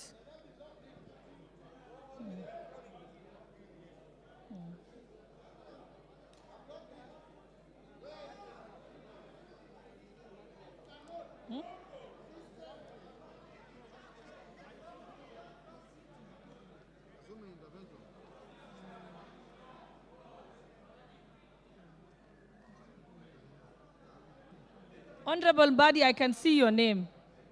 I can see your name, or you can move to another table.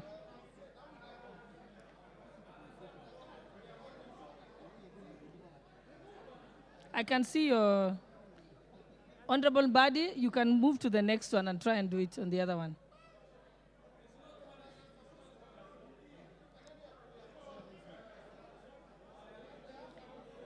Honorable Mbadi, I know that trick.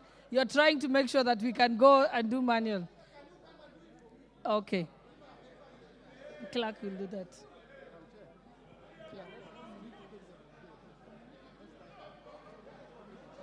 Okay. All right, we can give it one more try before we resort to another method. So let us all log out. Let us all log out. Let us all log out. Honorable Wandai, let us all log out. And then, has everyone logged out? Okay, let's wait for a few seconds. Yusuf Muhammad, Wajir West, pull out. Okay, all right. Now we can start again. Amos Mwango of Starehe, kindly remove your card. Don't log in until I tell you. Log out. Stay away until I tell you. I will tell you. You can ask for a spare. You can easily ask for a spare card.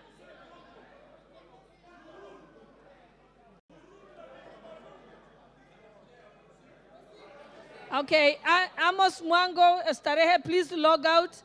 Honorable Francis Masara, log out. Sunai West. Honorable Musa Sirma, log out. Babu Owino, log out. Okay, now let us, can they proceed? Can now log in. You can now log in. You can now log in. And then wait until I tell you to vote. Log in and wait until I tell you to vote. Log in. Whoever is logging in has logged in. Okay.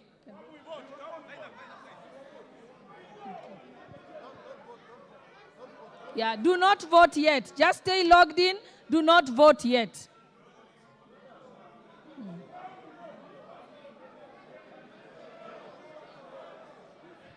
We will wait because they are counting how many are logged in. After they tell us, that's when we now give it. Okay, honorable members, remain logged in, but do not vote yet. Remain logged in, but do not vote yet. Once the IT team has counted the number of people who have logged in, then we shall vote. I will give you the all clear. Honorable Bui, you are out of order, and you will actually end up not voting. So take your seat. You are already logged in. It's okay. That's your problem. Let us proceed. You can't threaten us, Madam Chair. Why are you threatening us?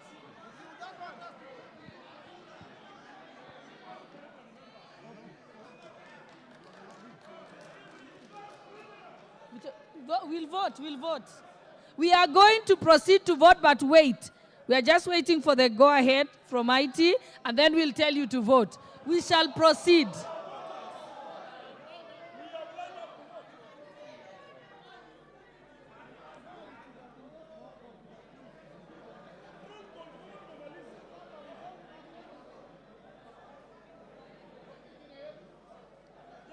It's working.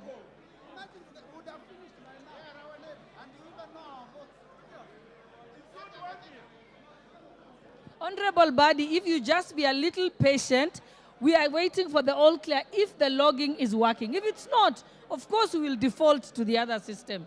So let's just be patient. Let us be patient.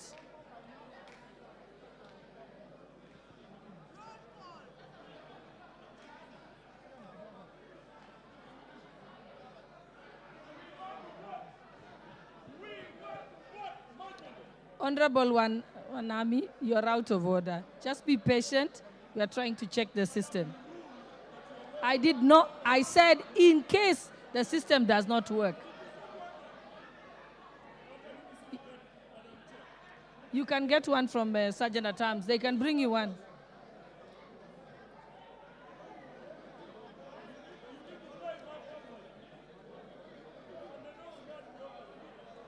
But you've read Standing Order 70. You know Standing Order 70. I read Order 70 very clearly. Unless the Speaker directs, of course you don't want to vote.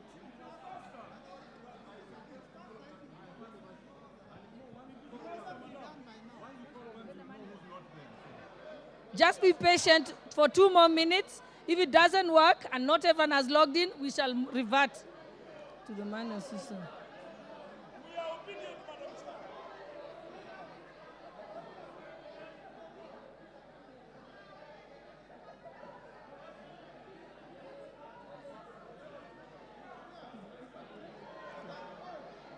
Let's wait.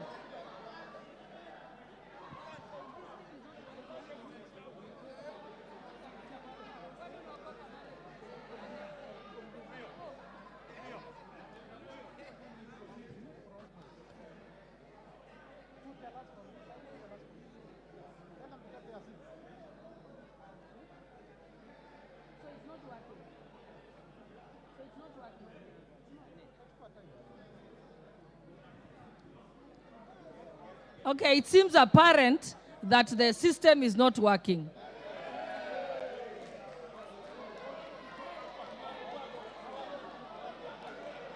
Then take your seats that we can begin. Take your seats and we can begin.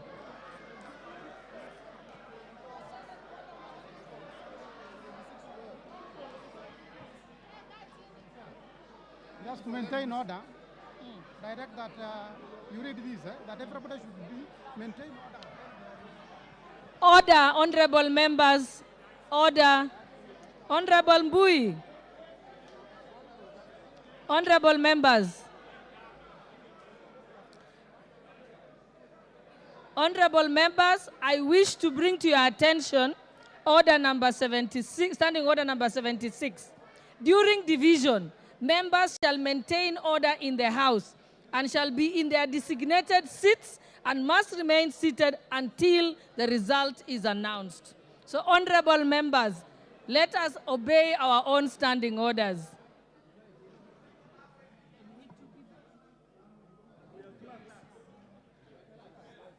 It's okay. Everybody can stay seated. The two clerks. Yes, Honorable Wanami. No, don't argue. Honorable member, don't argue. Just say, you're already standing there. Yes. Not everything has to be aggravated. Okay, two people from this side. Honorable Pukose.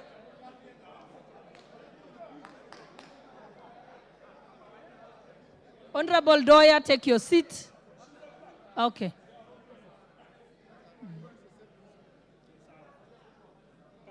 Honorable Wanjala, you're out of order. I just read Standing Order 76, that you must maintain order and be seated during division. If not, you'll be out of order and may have to leave the chamber. Take your seats. Honorable Owino, take your seat. Member for Karachu on your seat. Oh, Mumias, I can't see him.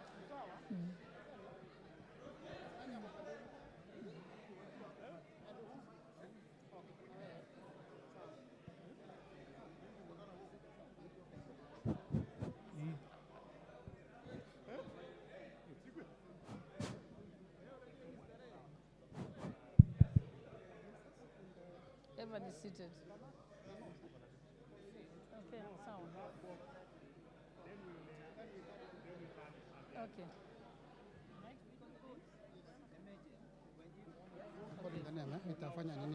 Just sit. Yes, just sit. Then advise.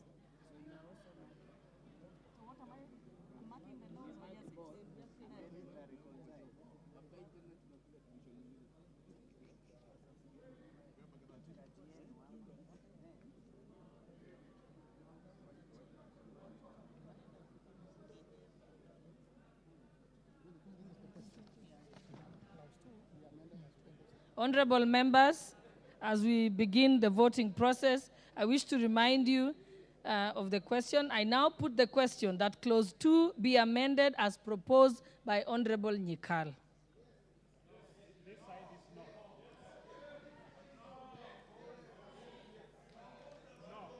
Okay, we shall now have the names read out by the clerk. Okay. All right, members, if your name is called, you pronounce your vote from where you're seated.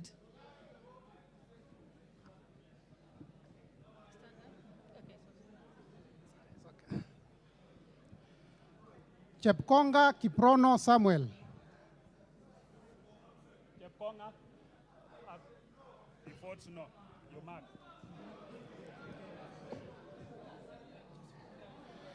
Langat. No, you don't mark like that. No.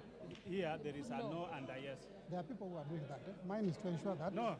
Then if you want somebody to mark with me, so who is marking from here? Then you come out so that you mark from there.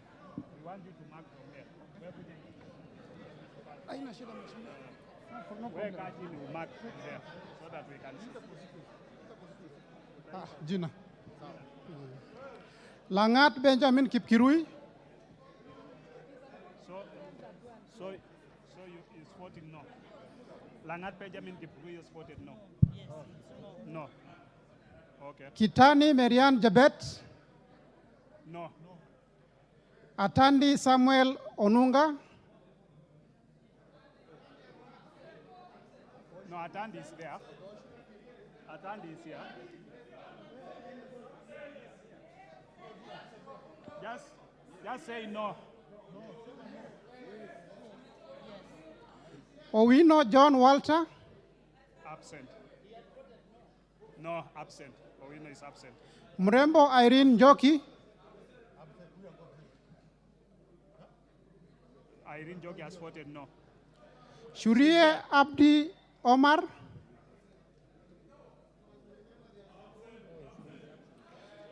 Sergon Florence Jamatia. Kandie Joshua Chepiegon. No. Kipkoros Joseph Makilap. Kamuren Shaus. Kamuren? No. He has voted no. Koesh Nelson. No. Koesh Nelson, no. Momanyi Innocent Obiri.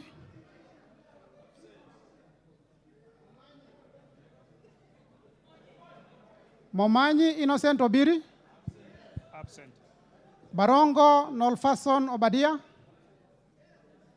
Borongo is there? Yes. Votes yes. Alpha Miruka Ondieki. He's voted no. Lynette Chepkorir. No. Kilel Richard Cheruyot. No. Yegon Richard Kipkemoy. No. Mamwasha Onchoke Charles. Onchoke? Onchoke Charles. Ogola Gideon Ochanda. No. Osero Patrick Kibagendi.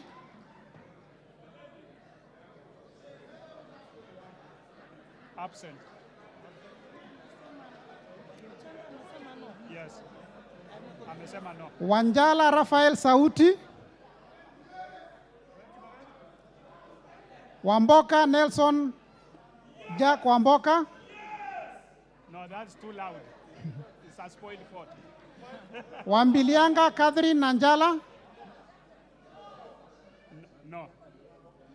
Yakub Ado Kuno.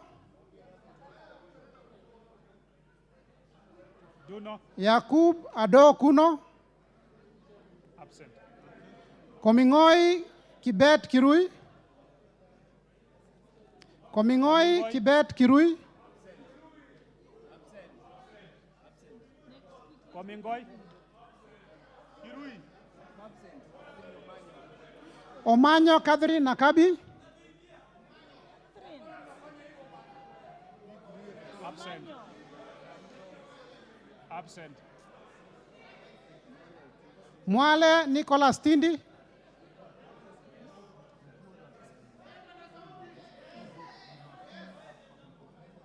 Oyula Joseph Mahero.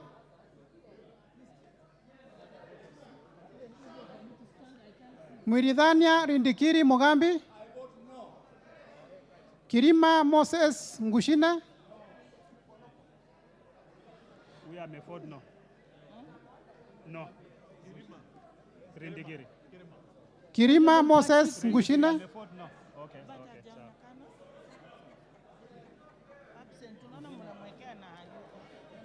Shimbwa Omar Mwinyi. Koech Victor Kipngetich.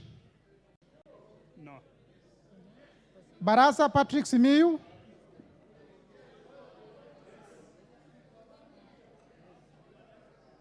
Barasa Patrick Simiyu. Joula Meford, yes. Biego Paul Kibichi. No. Ntwiga Patrick Munene. No.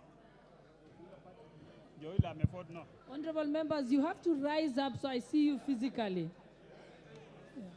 Everyone should sit down because I have to see each person who's voting physically.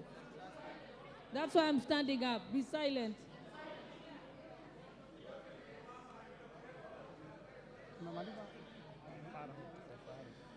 Mahalim Farah.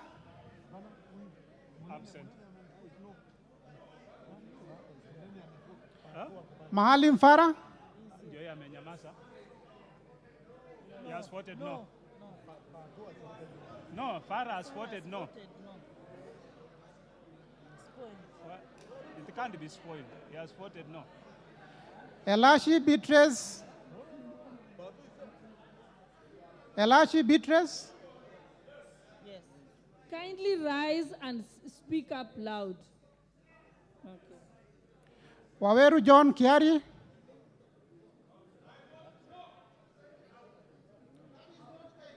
Sirma Musa Charutich. Welie Adan Kenan. Caroline Jebto Ngelechei.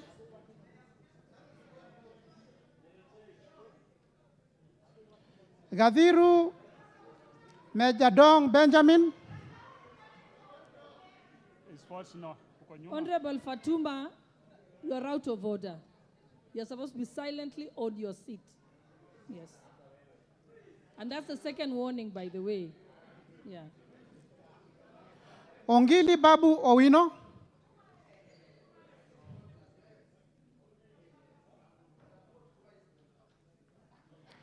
Gakuya James Mwangi. He has not voted. That's a spoiled vote. Nobody. No. Honorable members, that's why it's important. Don't make a speech, just say yes or no or abstain.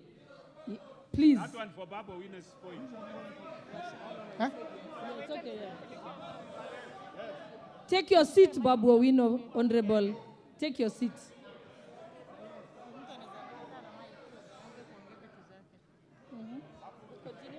Gakuya James Mwangi. Gakuya James Mwangi. Absent. Mawathe Julius Musili.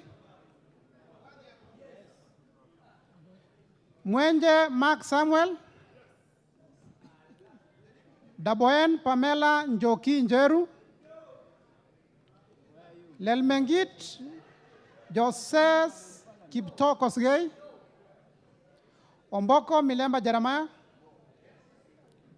Kipiegon Johanna Ngeno. Ukose Robert, Doctor. No. Yakub Farah Sala. Yakub Farah Sala. Proceed. Oundo Wilberforce Ojiambo. Iribae Said Buya. Tungule Charo Kenneth, Siad Amin Udgo, Siad Udgon, Baro Diko Mohammed, Guyo Ali Wario,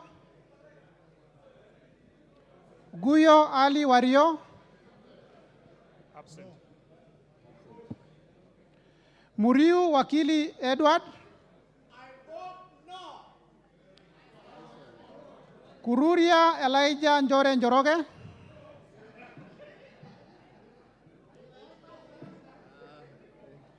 Kagombe Gabriel Gaduka, Odhiambo Elisha Ochieng, I vote no. Please vote no. Gedenji Robert Gishimo, He votes no. Wanjira Martha Wangare, Wamushomba Gadhoni, Abstain. Gimose Charles Gumini,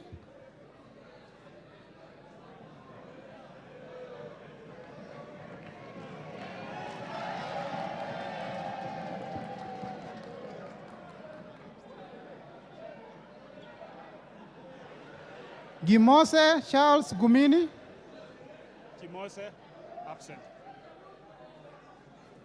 Osogo Bensuda Joyce Atieno,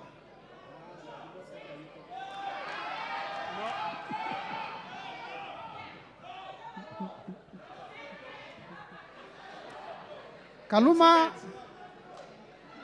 I may vote no, now vote yes. That's a spoiled vote.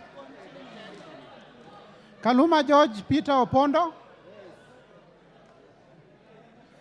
Karido Kihili Daniel,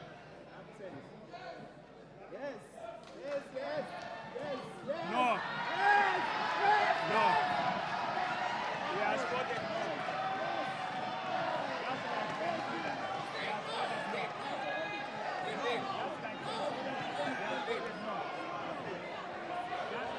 no. Order, honorable members.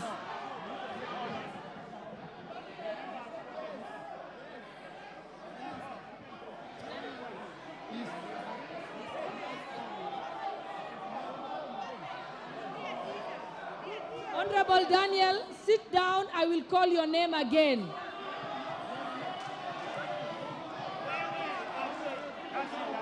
Sit down. I will call your name again. Osoro, please, Honorable. Okay. Call the name. Karido Kihili Daniel, No. Thank you. We'll also take a repeat and call out Honorable Suda. Bensuda also. Bensuda, Honorable Bensuda, take your vote again. Okay. Thank you. Sina neutralize. Manaiba Julius, Honorable Bayu Kilifi, take your seat.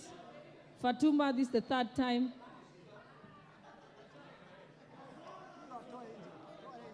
Proceed.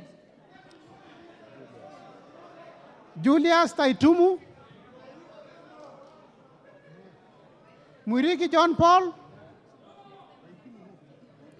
Abdi Ali, Mwirigi is no. Even Kaitumu ni no. Amesema no. Abdi Ali, No. Shinali Bernard Masaka, Shinali Bernard Masaka,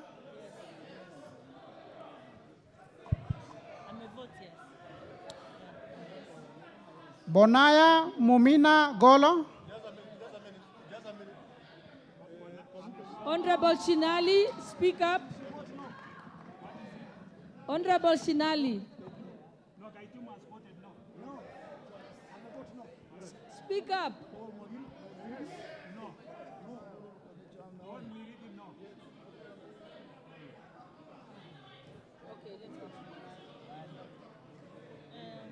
Mumina has voted no. I take Bonaya Mumina no. Lomwa Joseph Samal. Samal. Joseph Samal, absent. Absent. 2B Bidu Mohammed. 2B and 40 years. Badibadi Twalib. Ndongo Njoroge Koimburi.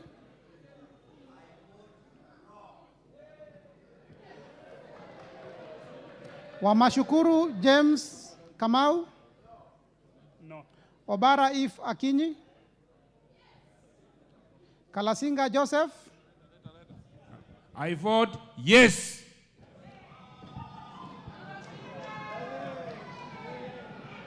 Titus Lote. Order members. Order members. Titus Lote. Titus Lote. Lote, no. Kimilu Joshua. Kimilu Joshua. Yes. Sankaire Lea Sopiato. Honorable Wandai, honorable member for minority leader, Tafadhali, ask them to keep the voices down so we can hear everyone. Sankaire I'm a vote no. Lea. I'm a Okay. Kanchori Elijah Memusi. Amisi Kakuta. Nguro Onesmus Ngogoyo. Sakimba Parashina. absent. Risa Sunkuya George.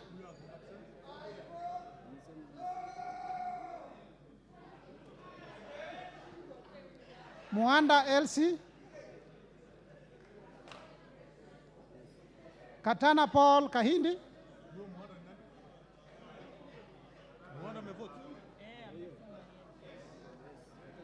Hassan Abdi Yusuf. Juguna Chege. Makali John Okwisia. No. Kiungu Peter Irongo. Muli Fabian. He votes no. Shumel Samuel Moroto. No. Sudi Oscar.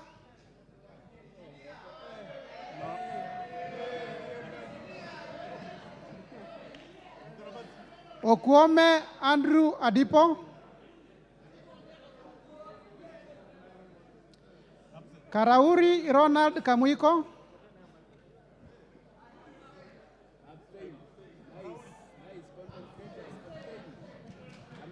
Were Shaus Ongondo.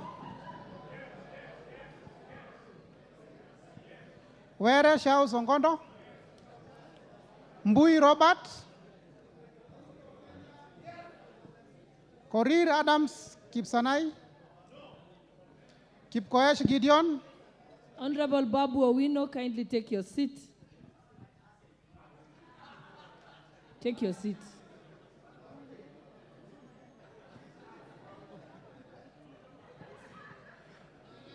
Kipkoech Gideon Kimayo. Kemei Beatrice Chepngeno.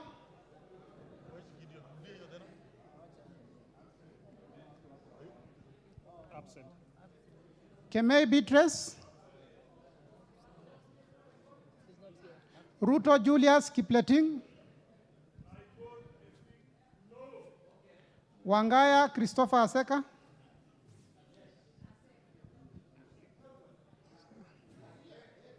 Wanjiko John Njuguna. Absent. Aseka is absent. Where? Where? Where? We are not seeing him. Wanjiko John Njuguna. Waidhaka John Machua. Muradha Ann Wanjiko.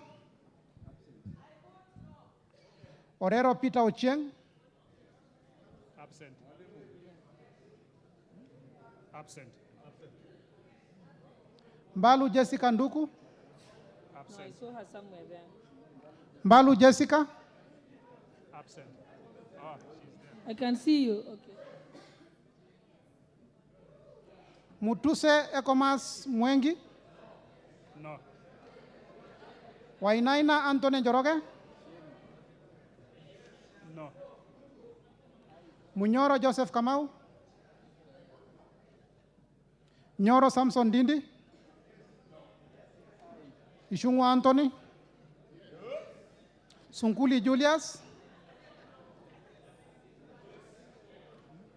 Sunkuli Julius. Yes. Yes. Mwanyanje Gertrude Mbeyu.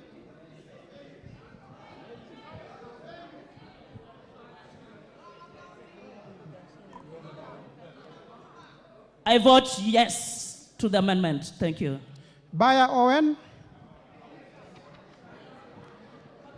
Kitty Richard Ken Chonga. Absent. Zambia Thaddeus Kidhua. Mutua Didmas Barasa. Bisau Morris Kakai.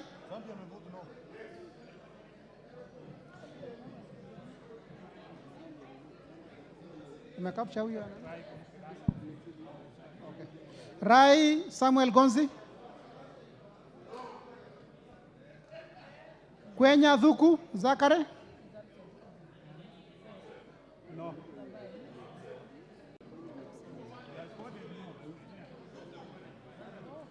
Kwenya Dhuku.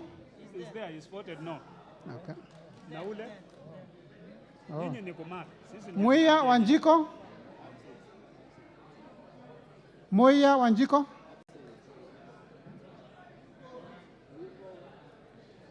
Cherorot Joseph Kimutai.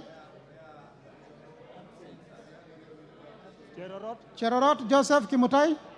Cherorot is saying no.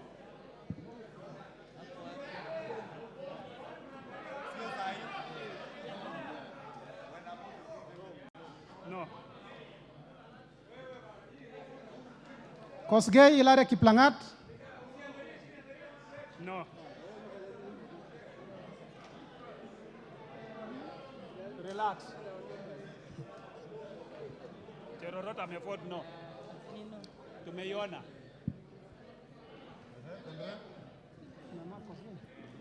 Koskei? Maina Jane Jerry. No. Gitari Joseph Gashoki. No. Huko nyuma. Bedzimba Rashid Juma. Aburi Donye Doris. Yes. Ruth Adhiambo Odinga. Oron Joshua Odongo.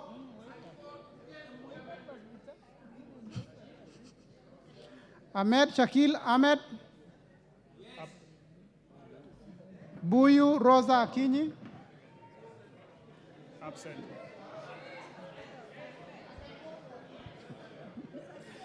Kasalu Irene Mudhoni.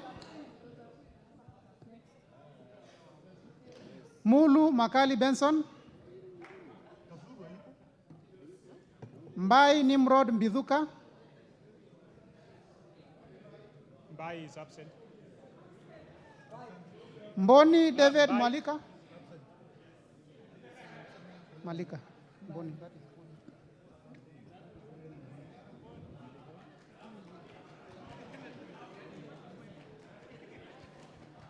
Nyamai Resho Kaki. Nyenze Edith. Nyamai has voted no. No. Nyense Edith. Nyenze Edith. Absent. Mokaya Nyakundi Japheth. Kibagendi Anthony. Kibagendi Anthony has voted twice, ama? Gisairo Cliff Ombane.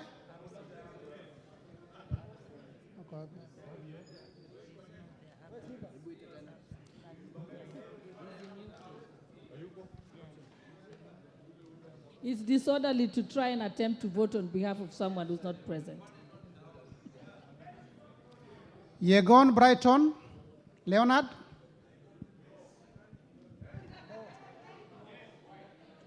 He has voted no. Kiprono Mutai Alfred. Tonui Joseph Kipkosgei.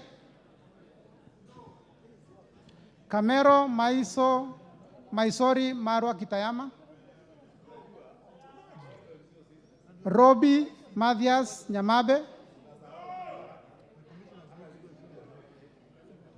Masito Fatuma Amisi.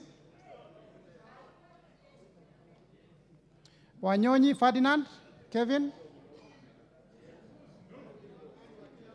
Abdirahman Mohamed Abdi.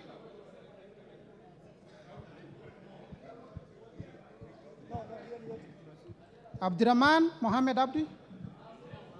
I vote no. Amepiga no. Mohamed Abdikadir Hussein. No. Kagiri Jane Wangeshi. No. Kionjori Festus Mwangi. No. Korere Sara Paulata. Absent. Karani Stephen Washira. Karani. No, Karani is somewhere. Karani. Proceed. Washira Karani. Lekuton Joseph.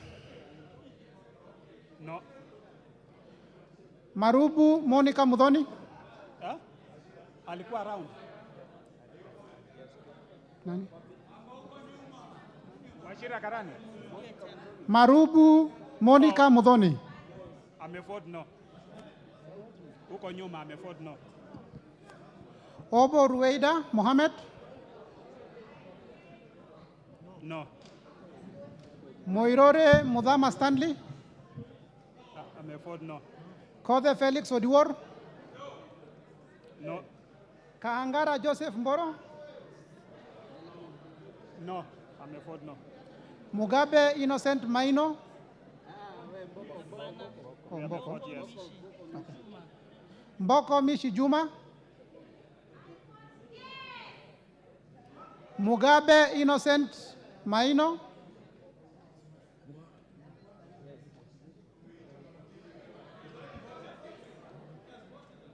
Amevote yes. Hapo ametikiwa. Hawezi rudiwa. Shege John Kirago. No. Akuja Protasewesit. No. Oyugi Dick Maungu.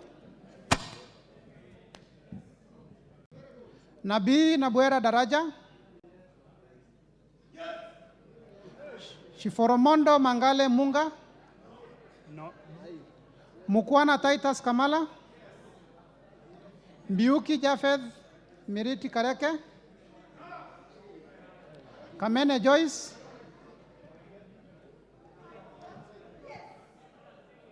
Mule Caleb Mutiso.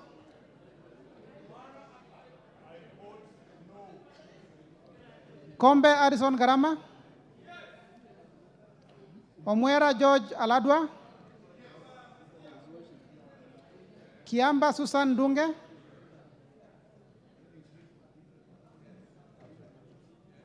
Kiamba Susan Dunge. Absent. Mumo Rose Museo. Ayuko absent. Injendi Moses Malulu. Mnyasi Amina Laura. Abdullahi Bashir Sheikh. No. Sheikh Humal Ker Kasim.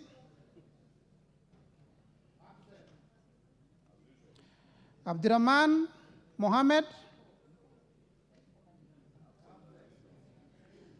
Haro Abdul Ibrahim. No. Yusuf Adan Haji.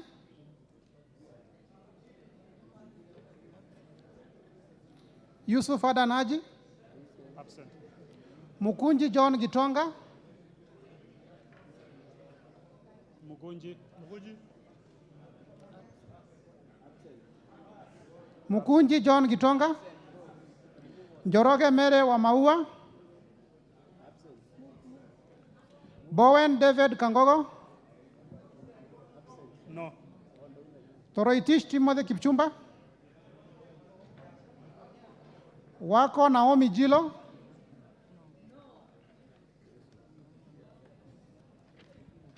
Mwalio Joshua Mbidi Mutua, Odanga Geoffrey Mahoa, Absent. Oluoch Anthony Tom, Gishuki Edwin Mugo, No. Kahugu Eric Mwangi, No.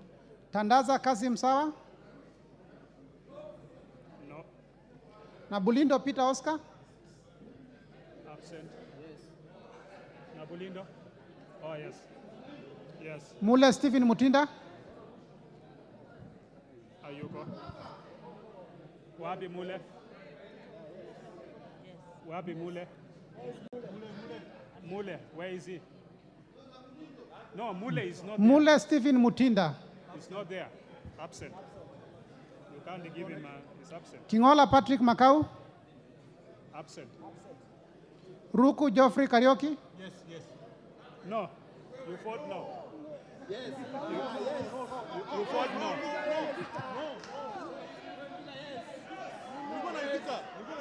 You fought now. No. Ruku Geoffrey Karioki, No.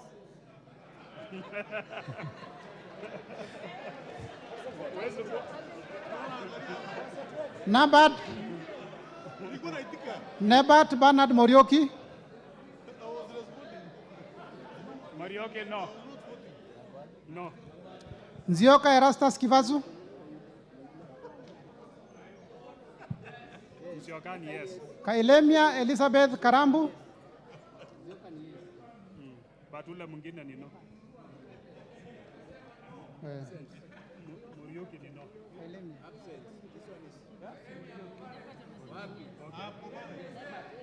Endelea. Continue. Kilemia Elizabeth. Kailemia Elizabeth Karambu, No. Okay, hold on. Honorable Nebat Bernard, could you kindly take your vote again? Let's proceed.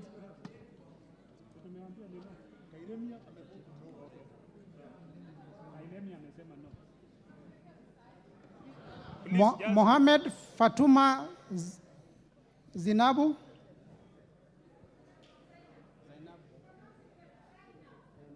Sinap. Proceed. Thank you. Proceed. Call the next name. Kipngor Ruben Kiborek, Barto Phyllis Jepkemoy, Kimani Francis Kuria, Shimba Zamzam Mohammed,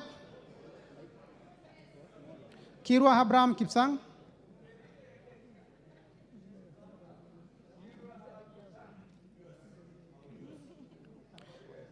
Jaldesa Guyo Wako, Absent. Jaldesa Guyo, Absent. Bader Salim Faisal, No.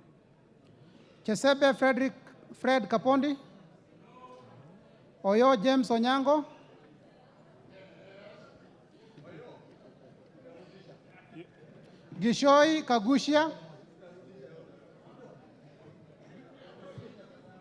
Gishoi Kagushia, Salasia Peter Kalerwa, Naika Johnson Manya, Kagusha, no.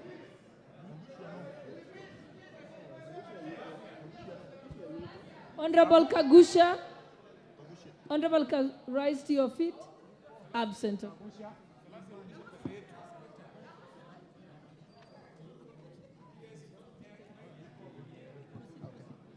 Maina Bettingeri, No. Mashele Mohamed Sud, Musau Vincent Musioka. No. Shake Peter Mbogo.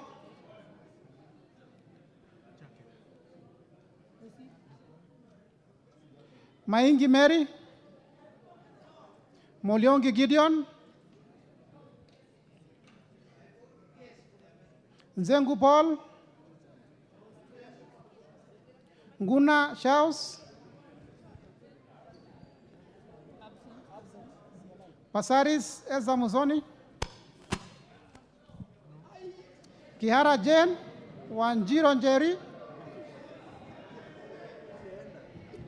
Kiara Jane. She votes no. Shelule Lisa Chepkorir. She votes no.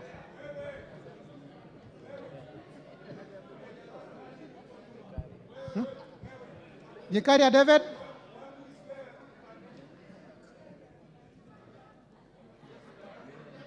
Gikaria David. Gikaria David votes no. Kindly speak up, don't display, don't do sign language, just speak up.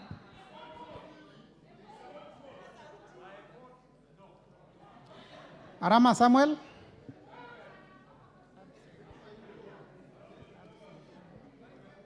Mulanya Geoffrey Ekesa. Muge Cynthia Jebkosgei. Kitur Bernard Kibor.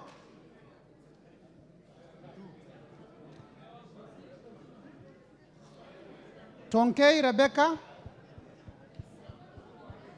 No. Aramat Lemanken. No. Pareyo Agnes Mantane.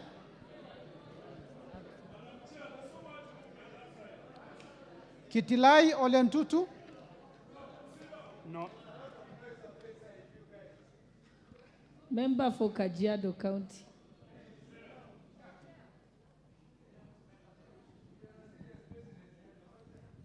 Yes, and also Oscar Sudi and Honorable Kaluma, take your seats. Tongoyo Gabriel. Wangwe Emmanuel. Gashagua George. Owino Martin Peters. Ashakwa George is no. GK Masharia Karaoke. No. Chepkon Charity Kadambi. Guyo Hade Wario. Absent. Abdul Rahim Dawood. He votes no. Nyamoko Johach Nyamashe. No. Owor Joshua Duma. Mohammed Ali Mohammed. No. Mongina Jerusha Momanyi. Gitau Faith Wairimo. Odoyo Okelo Gerard. Janda Zahir. Manduku Daniel Ogoka. He has voted no. Odege Tom Boya. Washira Rahab Mukami. No.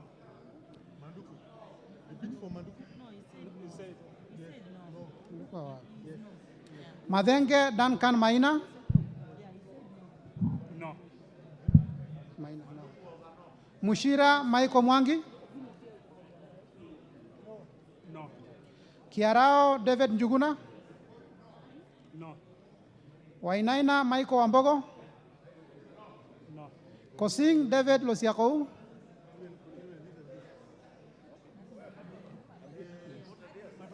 Mupe Antone Kenga.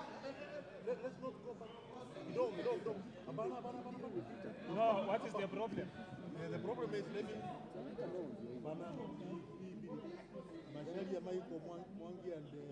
See, they have voted no. No. Yes. No, they have not voted. voted. They have voted. They have voted no. They have voted no. No. They have voted no. Madam Speaker, we cannot have Babu here and... No. I'm the chief agent. I'm the chief agent. I'm the chief agent. Wago has come back. Now step down. Wago is back. Wago is back. Wago is back. Wago is back. We can't have three. He has voted no.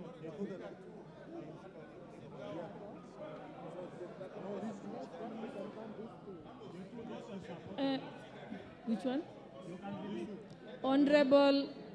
Honorable Mushira, could you kindly take your vote again? Yes. Yeah. And then Honorable David Njuguna Kiarambo. Thank you. Okay. Honorable Kosin.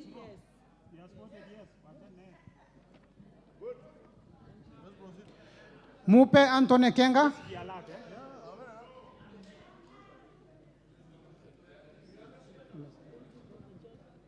Mupe Antone Kenga. Amevote no. Msikize, so that, Si ndio ule uko mwisho. Gogo Liliana Cheng. Absent. Oh, where? That's a spoiled vote.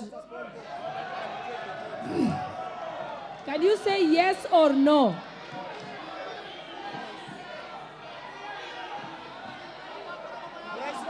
Order members.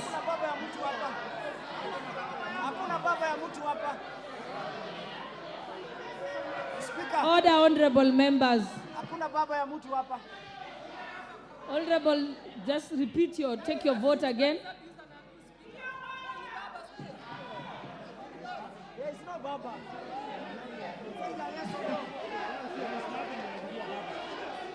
There is no Baba.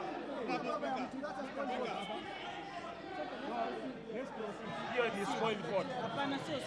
Hiyo ni spoiled. Wewe tuendelee, my friend. Honorable members. Order, honorable members.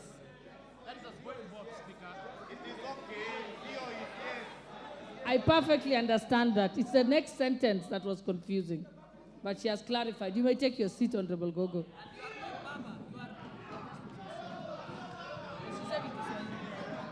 Amolo Paul Otiende.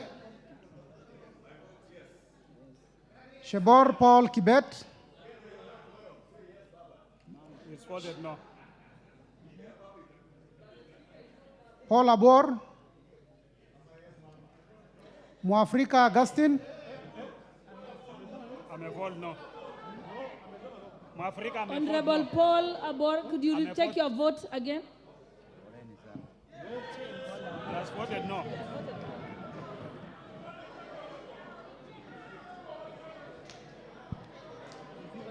Muafrika Augustine. Amepika no. Mwafrika amepika no. Honorable Mwafrika. He has voted no. Francis Kajwang. Absent. Kingara Simon Nganga. No. Karemba Eric Mushangi. No. Longova Sloya Clement. No. Luyai Kale Mamisi. Absent. Raso Dido Ali. No. Lenguris Pauline. Amevote no. Lentoy Johnny Jackson. Lekumontare. Letipila Dominic Eli.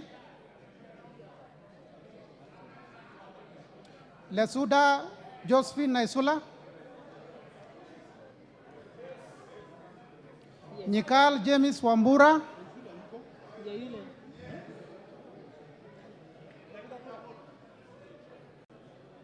Ikana Frederick Lusuli. I vote no.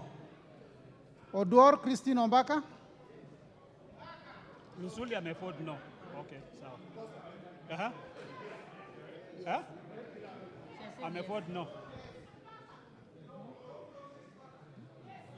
Okay. Lochakapong Peter. Amevote no. Kemei Justice Kipsang. Amevote no. John Waluke.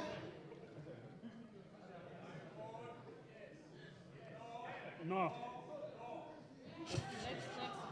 Sigei Francis.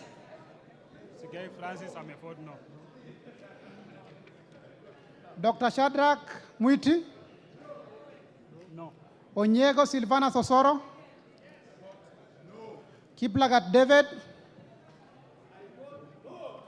Maina Mwago Amos. I vote yes. Yes. Odhiambo Millie Grace. Omondi Karoli. Omondi Karoli, no. Gashobe Samuel. No. Mohamed Junet Sheikh Nu. Masara Peter Francis. Mizigi Lydia Aika Munene. No. Miziki ameford no. Abdullahi Amina Dika.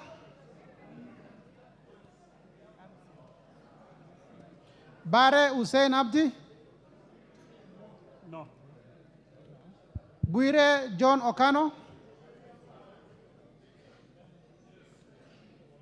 No, where is he? Buire John Okano.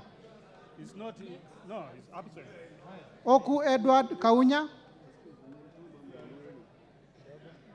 Absent. Oh. Yeah. Yes. Honorable. Haika ameweka no.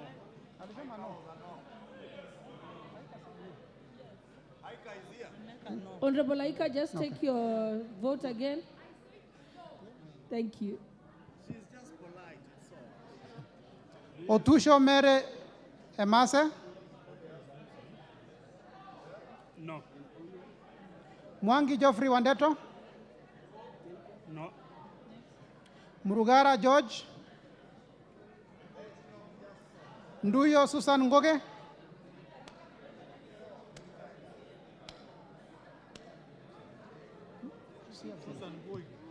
Nganga Alice Wamboi. No.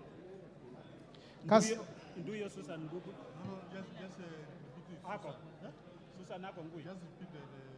Huyu wa Tharaka Nithi. Susan Gugi. Honorable Susan Gugi, Tharaka. Okay, proceed.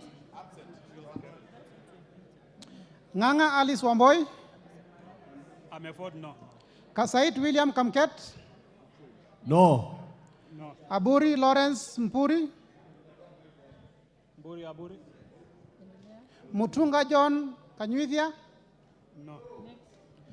Kibiwot Julius Meli. Chikati John Murumba. Sioi Lilian Chebet. No.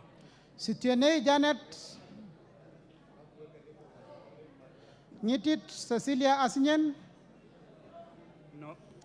Emade Joseph Namwar. No. Ngolong Nicholas. Absent. Nabuin Paul. Absent. Namoit John Ariko. Daniel Nanoko Epuyo. No. Boss Gladys Jeb Kosgei. Ocheng David Ouma. Wandai James Opio. Nyamita Mark Ogola. Nyamita amesema no. Let him take again. Honorable Nyamita, retake your vote. You said no. Kagezi Kivai Hannes Togesi. No. Adagala Beatrice Kahai. No. Abdi Kamis Chome. Absent. Okay. Jeho Fatuma Abdi. Absent. Mohammed Aden Naudi. Sane Ibrahim Abdi. No. Ado Mohammed Aden. Farah Yusuf Mohammed. Wanyonyi Martin Pepela. No. Sitati Daniel Wanyama. No. Mogaka Stephen, No. Kasiwai Rael Chepkemoi, No. Wetangula Timothy Wanyonyi, I vote yes. Mwakuona Danson Mwashako, Basil Robert Ngui, Ali Abdisirat Khalif, No. Shege Sabina Wanjiro, Absent. Denar Joseph Amisi, No. Harun Suleka Ulbale, No. Ikiara Dorothy Mudhoni, No. Iraya Joseph Wainaina, Kosgei Jackson Kipkemoi, I vote no. Mayaka Irene Nyakerario, Mohamed Umulker Arun, Absent. Mwangi Teresia Wanjiro, I vote no. John Badi, Talib Abubakar Hamed.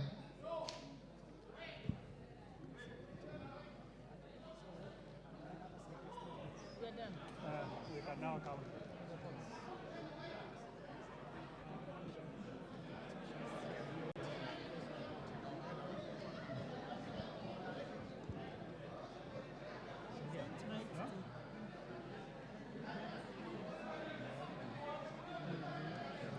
Absent is 2.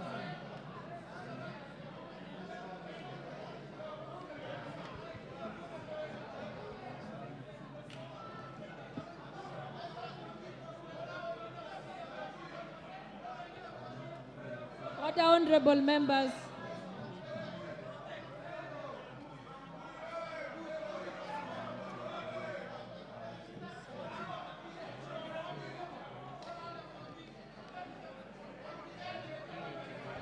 Honorable Mbadi.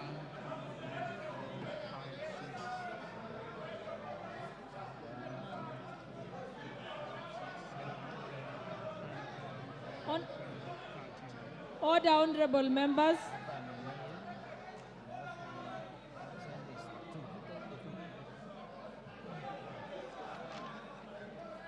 What's the name of that member?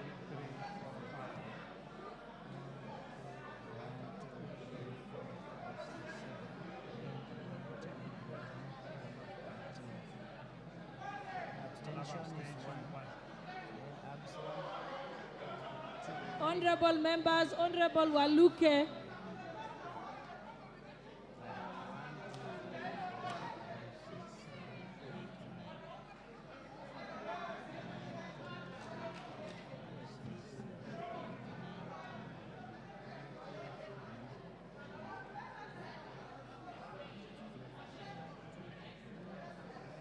Sorry?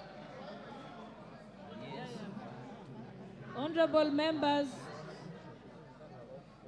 members, I will again for the last time bring to your attention Standing Order 76, which says that during the division, members shall be maintain order in their house, and shall be in their designated seats and must remain seated until the result is announced. So after this, I will declare you out of order and you will leave the chambers.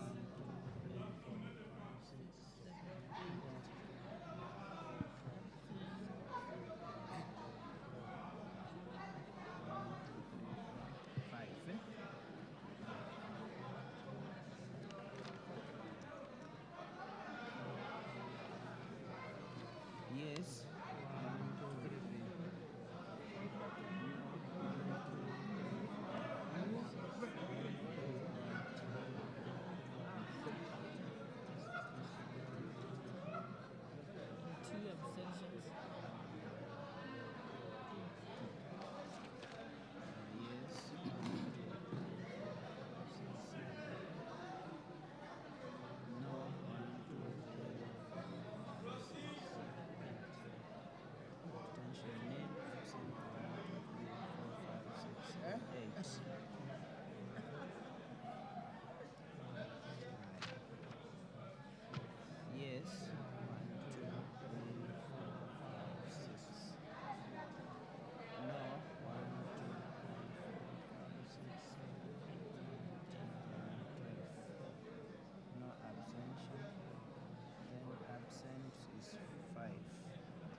Yes is 1, 2,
3, 4, 5,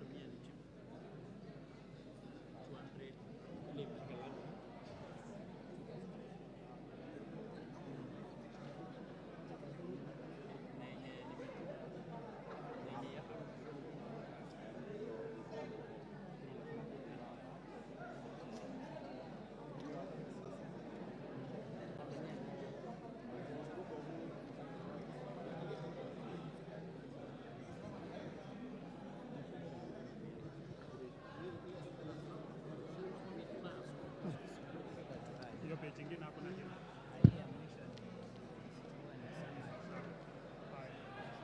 Now let's totalize.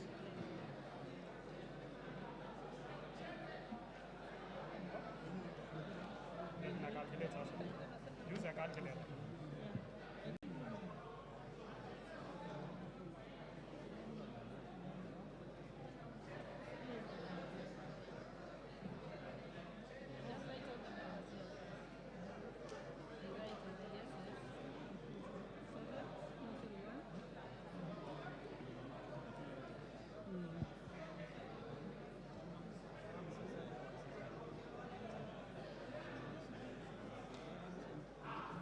Yeah, I'm gonna absent. No, it's good. Okay. And abstain.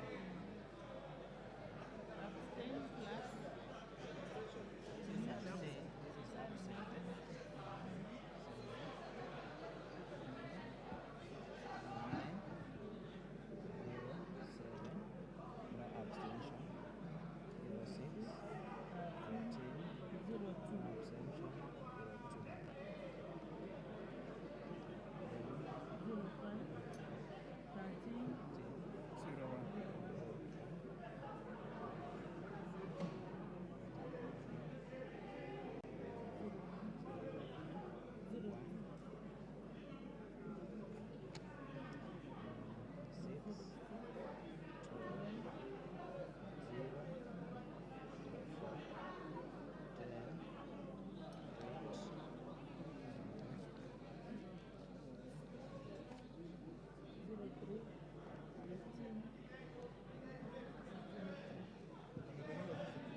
Honorable Osoro, order members. Order members.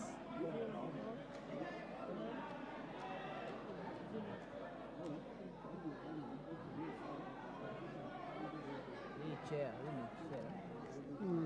Sasa calculator iko wapi?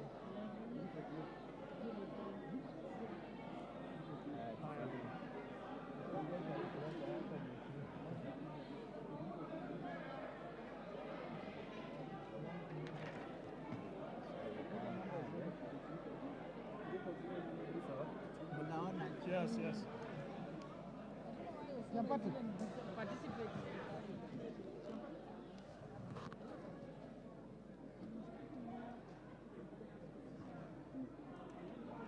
Yes, she can vote. She can actually vote.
Currently, the tallying of the votes cast, and this is in favor as well as opposing the proposal by Honorable James Nyikal to amend Clause 2 of the bill that seeks to tax the content creators in the country.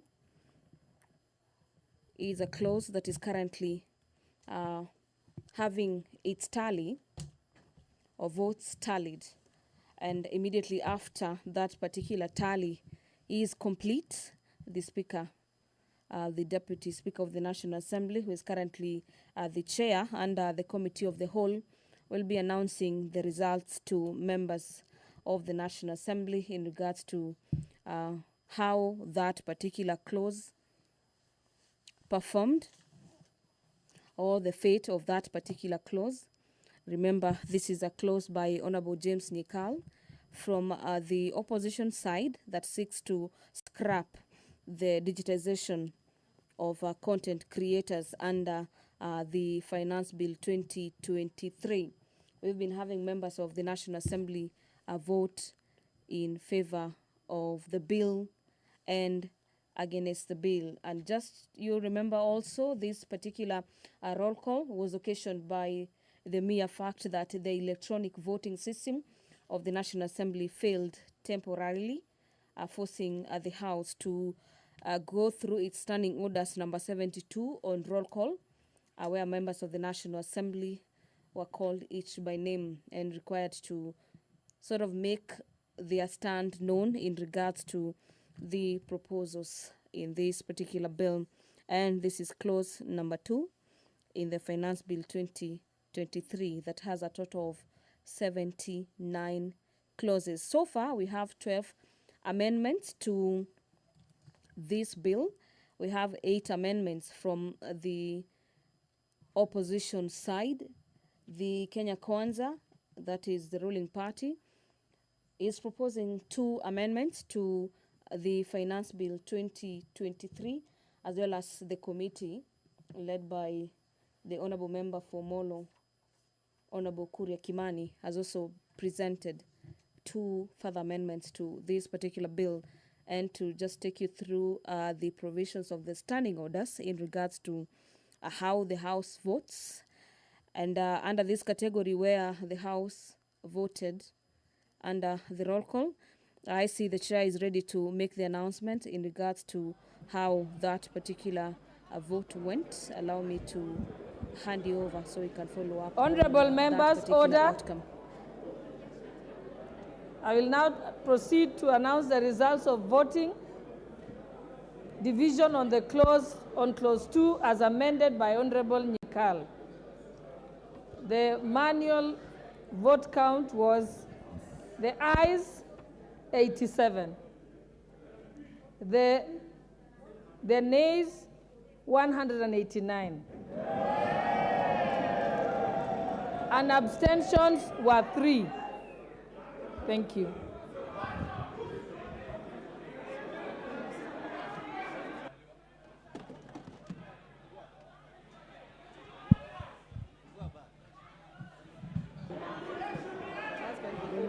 Yeah.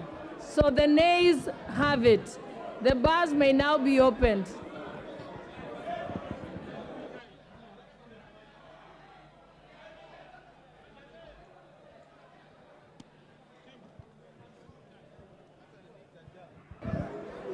I now call upon the chairperson of the Finance Committee to move all the amendments under clause 2. Chairperson, you will move all the amendments under clause 2.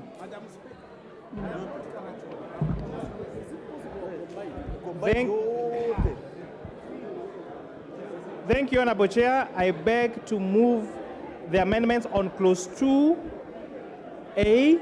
As I had highlighted, Honorable Chair, A speaks to the amendment on the definition of winnings.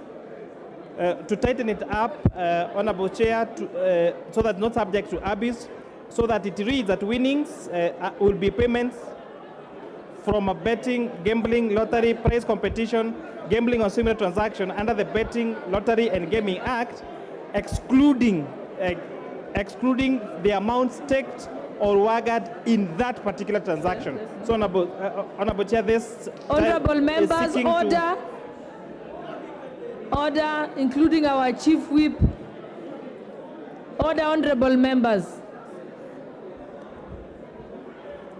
Proceed, Chairperson. Proceed. So that is on the definition of winnings, Honorable Chair. The other amendment is on providing clarity on digital content monetization. This is seeking to provide clarity in paragraph C and H with reference to crowdfunding, which is a taxation on crowdfunding is applicable only to digital content creator and not the fund raised on the particular cost. Honorable Chair had explained this, but just not to belabor, this amendment seeks to only tax the income that is paid to the individual that does crowdfunding and not the funds raised on the cost of crowdfunding, Honorable Speaker. Clause C, Honorable Speaker, we are proposing a deletion of the definition of person. Honorable Speaker, as you may note, the definition of the word persons as proposed in the bill was defining a person as including ancestors, stepbrothers, stepsisters, stepsons, and all this bold definition of persons. So our proposal as a committee is to delete this clause, Honorable Speaker, so that we provide clarity and we don't provide undue burden to persons who may not be privy to the transaction that might be done by a person, following the broad definition that was there in the bill. And with this, I beg to move that therefore clause 2 be amended as per the supplementary order paper. I now propose the question that clause 2 be amended as proposed by the Honorable Chairperson of the Finance Committee. Yeah. I now put the question that clause 2 be amended as proposed by the Chairperson of the Finance Committee. Will as many as of that opinion say aye? Aye. Will as many as of the contrary opinion say nay? The ayes have it. Let's proceed. I now call upon Honorable Makali to prosecute your amendment. Thank you, Madam Chair. Madam Chair, my proposed amendment is actually to delete clause 2, paragraph B. And the reason for this, Honorable Chair, is the issue of the digital content monetization. And that's why earlier, Honorable Chair, I was saying I needed a procedural guidance, because the reason why I was proposing we delete this is because this is tied to clause 20, Honorable Chair. If you look at clause 20, and we are not there, that's why I was asking procedural question. I wanted to delete the taxation to the digital content creators. And if you delete that, Honorable Chair, then there will be no need for definition of this digital content monetization. So to me, unless that happens now, it looks like then my amendment, Honorable Chair, becomes like redundant. So procedurally, I thought we should have gone through the other clauses, because this is a definition, and we come to the definition, the last thing after we have agreed what remains in the bill. So with that guidance, Honorable Chair, my position is I don't think it is time we tax our young people who are involved in digital content creation, because that is a sector which is creating jobs for them.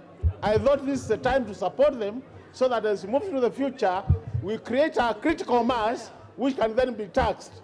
With those comments, Honorable Speaker, I urge the Honorable House to support me so that we don't at all tax the young people who are doing digital creation, Honorable Speaker. Thank you very much.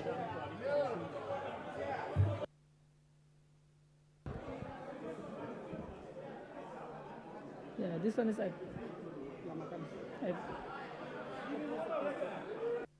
I now propose the question that clause 2 be amended as proposed by the Honorable Makali.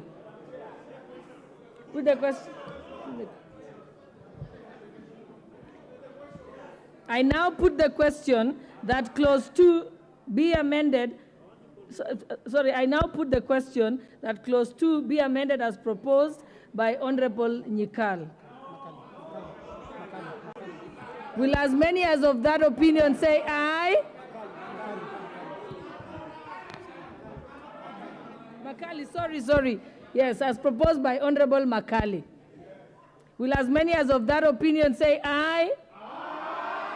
Will as many as of that opinion, the contrary opinion say nay? Nay! The nays have it. Honorable? Really? Yes. Okay. Honorable Kaluma? Honorable Kaluma? Honorable Kaluma, are you prosecuting your amendment? Yes, Honorable Chair, my amendment was to delete the definition of person because it included ancestors. It has been carried in the amendment by the committee. And so it is already carried, and I thank the committee.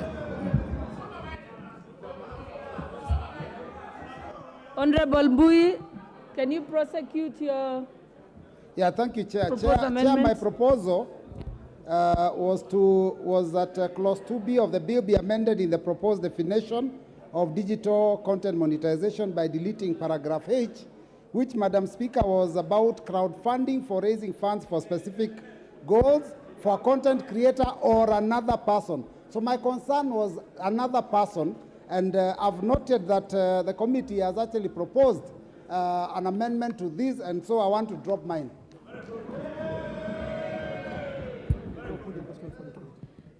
I now propose the question that clause 2 be amended as proposed by Honorable Mbui. And he has dropped his amendment.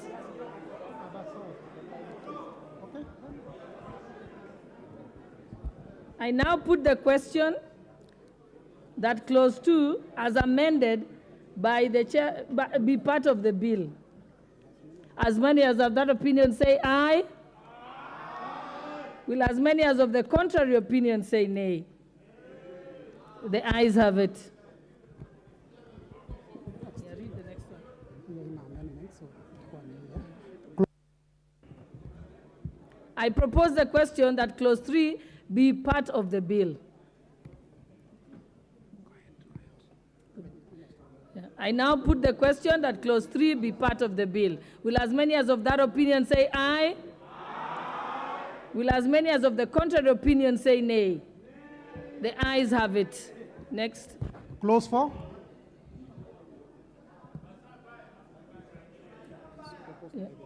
Yes.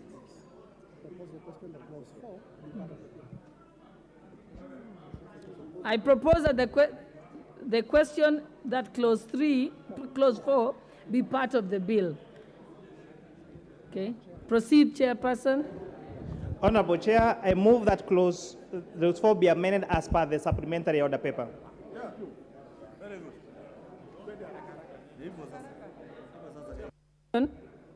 That clause 4 be amended as proposed by the Honorable Chair of the Finance Committee.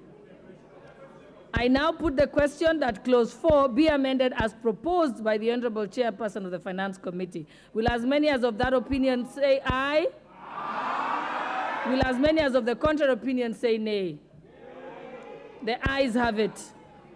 I now put the question that clause 4, as amended, be part of the bill. Will as many as of that opinion say aye? Will as many as of the contrary opinion say nay? The ayes have it. Next. Clause 5.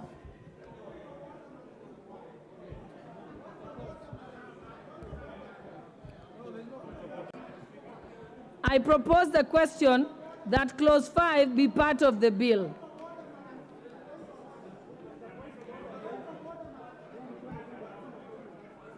Proceed, Honorable Mbui. What's your point of order? Hold on, Chairperson. Thank you, Madam Speaker. Madam Speaker, Madam Chair, please. When the chair of the committee is proposing amendments, it is only fair, Madam Speaker, for the sake of the people that are watching what is happening in this House, that he clarifies his proposed amendment. Because when he says as contained in the order paper, and then members here just shout aye, we look like we don't know what we are doing. I propose that he makes it clear what it is amending. That is how the House should run. That is how the House should run. Honorable Let us Bui. be fair. Let us.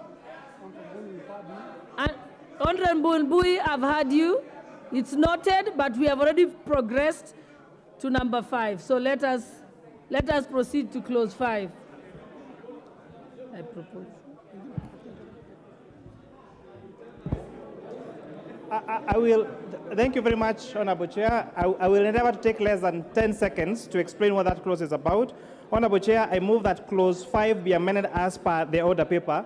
And Honorable Chair, this particular clause was proposing a double taxation on subscriptions made to institutions like clubs, where there was an application of a double taxation where the employer makes that contribution to those institutions they were taxed, and when and that particular benefit was also being taxed to the employee. With that, I support Honorable Chair.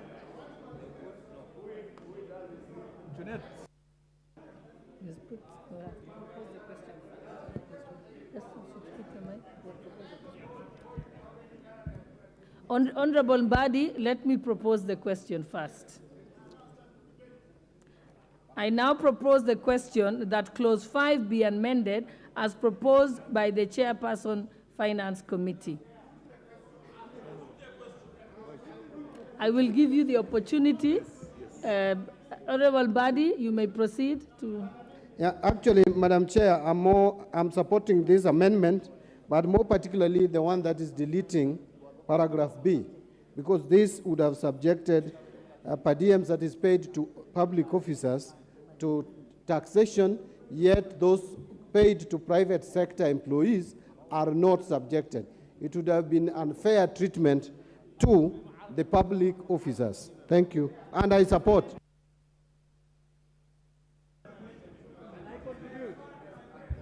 Honorable Oundo. Chair, if you look at the supplementary order paper, I had an amendment that was not encumbered by Article 114, but in any case already overtaken by events. I also want to totally agree with the chair of the committee that my amendment has already been captured in the amendment, and I totally support in respect of clause 5B. Thank you, Honorable Chair. Yeah, give me the mic. I now put the question that clause 5 be amended as proposed by the Chairperson of the Finance Committee. Will as many as of that opinion say aye?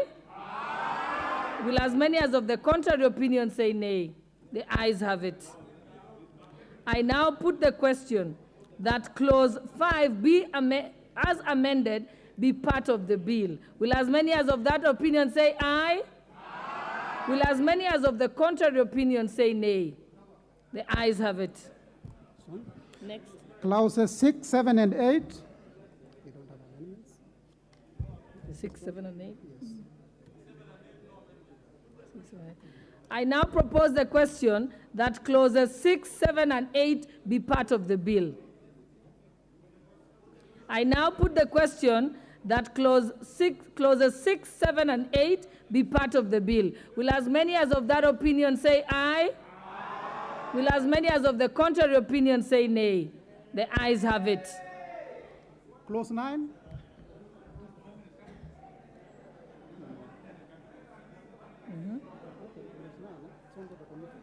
It's under the committee chair.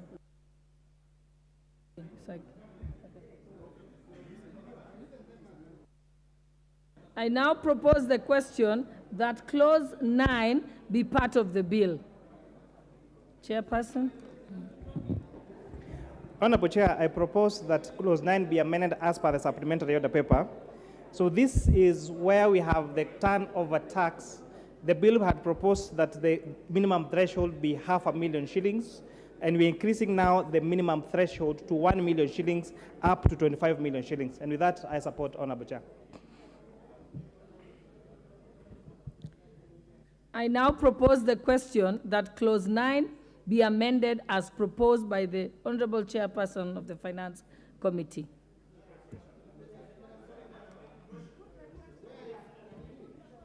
Proceed. I want to give someone who has not. Honorable Body, you proceed.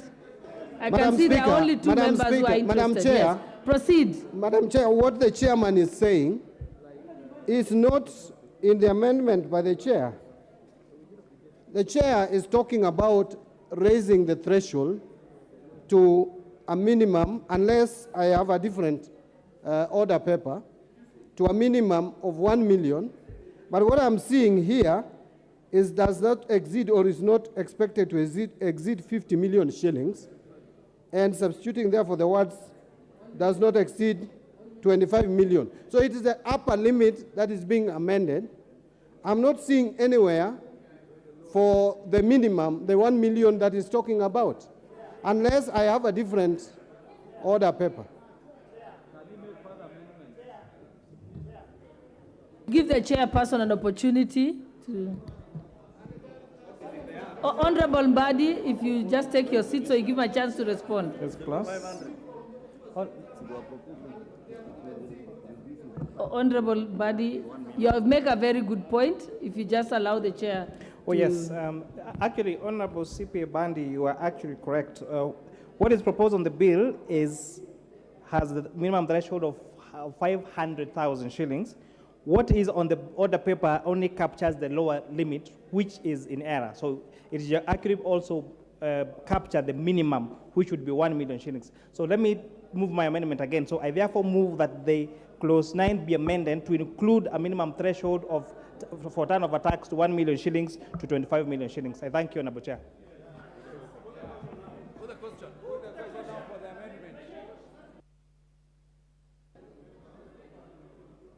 I'll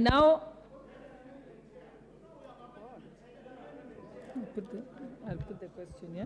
I now put the question that clause 9 be amended as proposed by the Honorable Chairperson of the Finance Committee. Will as many as of that opinion say aye? Aye. Will as many as of the contrary opinion say nay? The ayes have it.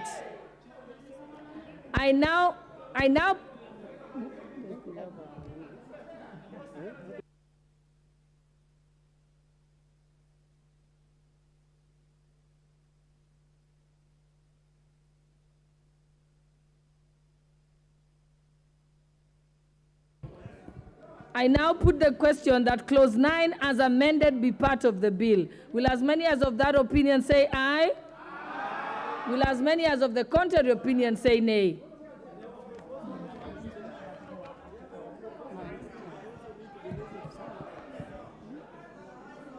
Madam Speaker, Madam Chair. Honorable Jared, take your seat, I'll just explain.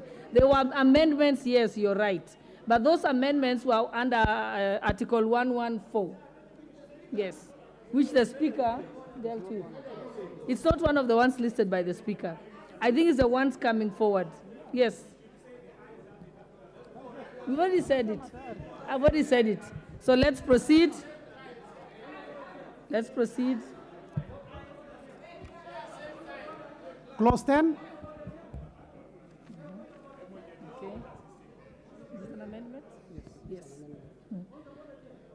I now propose the question that clause 10 be part of the bill.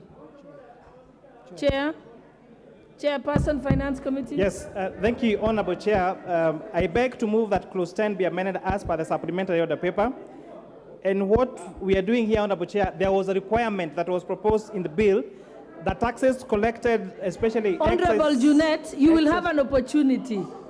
You will have an opportunity as soon as the chair has finished moving.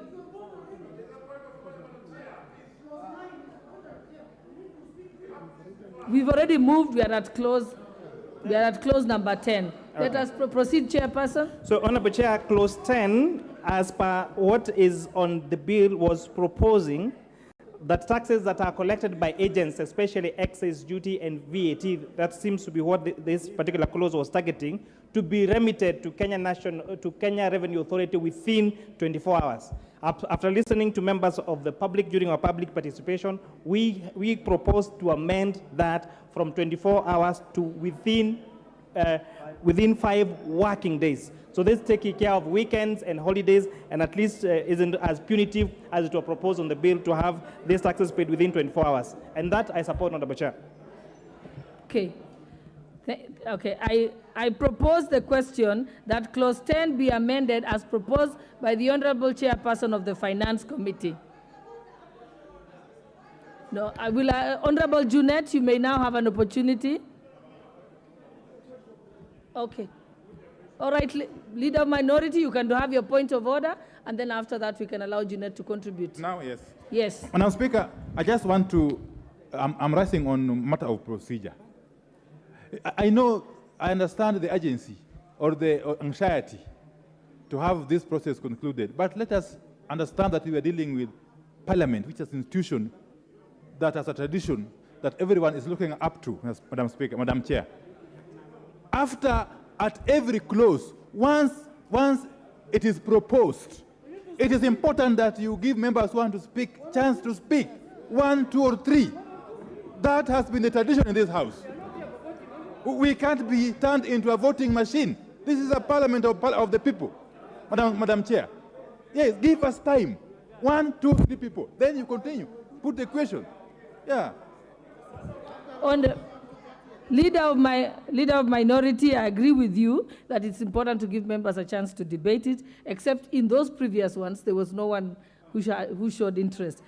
But in each case, it's already, in the previous ones, I have allowed Honorable Badi, I have allowed Honorable Kaluma, I have allowed Honorable Mbui, I have allowed Honorable Makali, and Honorable Nyikal to contribute. So yes, we are going to allow members to contribute when they want to do that. But I have to first propose the question before members can be able to debate it. So let us move now. Okay, proceed, Honorable Junet. It was your turn. Honorable Jared, Chair, I wanted to speak on Clause 9, which you already passed. But Chair, so that we avoid voting, we are not here. If somebody is tired, he can go home and sleep. We want to deal with this matter properly and perpendicularly. Yeah. Okay, Honorable Jared. Madam Chair, it is true that... Order members, please allow him to prosecute his argument. Proceed. I thank you, Madam Chair. It is true that the Speaker did give a ruling touching on certain clauses that were either exempted or allowed to proceed in light of Article 114 of our Constitution. Honorable Speaker, in areas where you will skip while reflecting the decision of the Speaker, I think it is important to let those who proposed amendments to know that that is not forming part of the Speaker's decision. But again, most importantly, Honorable Speaker, we have up to 30th of June to have this concluded. And the Speaker did give a very comprehensive ruling on the times allocated for this debate, Honorable Speaker. And therefore, I would ask, humbly so, that those who have issues to raise on every clause in this thing be given time to do so. Just as my colleagues have said, this is a house of debate, and we have to subject this house to debate because the whole country is watching this. Because they want to know who is with them and who is not with them. I thank you, Madam Chair. Thank you, Honorable Member. But if I'll just bring to your attention the exact communication from the Speaker was that the clauses that the Speaker allowed to proceed, even when marked as under Article 114 of the Constitution, are the following clauses. Clause 2, Clause 24, Clause 33, Clause 34, Clause 36, Clause 43, Clause 76, and Clause 78. And I've just asked the clerk's desk to be able to give you a copy now so that you can stand guided. So we haven't breached that at all. Thank you. Okay, let's proceed.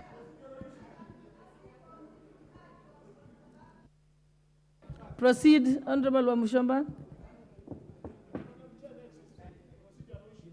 I hope you're contributing on clause 10. No, Madam Chair, I just want to raise a concern, and this is a concern that is on procedure. Point of order.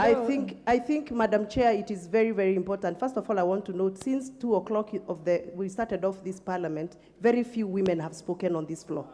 Number two, Madam Chair, if the mover of the motion or the proposed amendment has clarified an issue, I think it is fair for us to be given an opportunity to give the contribution. I think that is.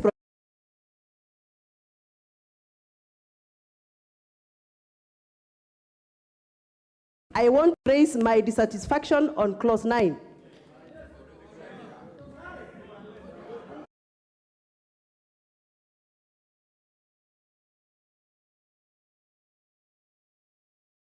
Okay, Honorable Wamushomba, the opportunities will be given for members after the mover and has moved the motion, and then has also, after we have spoken, we have proposed the question, then you will have an opportunity. So you just have to put in your name there. Let's proceed, Chairperson. Let's allow the Chairperson to proceed, and then you can be able to respond to it. Okay, let's listen to your point of order, Honorable. Thank you, Madam Chair. You know, Madam Chair, from what Honorable Mbandi said, the chair of this committee amended his proposal, clause 9. I think procedurally, he should have read the words as they are after the amendment. He just explained. And I think procedurally, he should have read now the new content of the new amendment. He didn't. He just explained. You had got. Honorable Makali, I think the finance chairperson said that you referred to as set as in the order paper. Yes. So after that, he clarified that in the order paper it is accurate. It was when you were speaking that the inaccuracy came, and he actually agreed with Honorable Mbadi. He agreed with Honorable Mbadi, and he went back and read how it is in the order paper, and he was fine with it. But if that is the case, you can always repeat it. Chairperson. Okay, hello? Not clause 9. We already sorted that one out. So move to the next one. Yes. Thank you. Honorable Chair, I move that clause 11 be amended as per the supplementary order paper. And essentially here what you're doing, Honorable Speaker, is providing that a housing levy be a tax deductible expense. Order, Chair, I think we are on clause 10. You are still.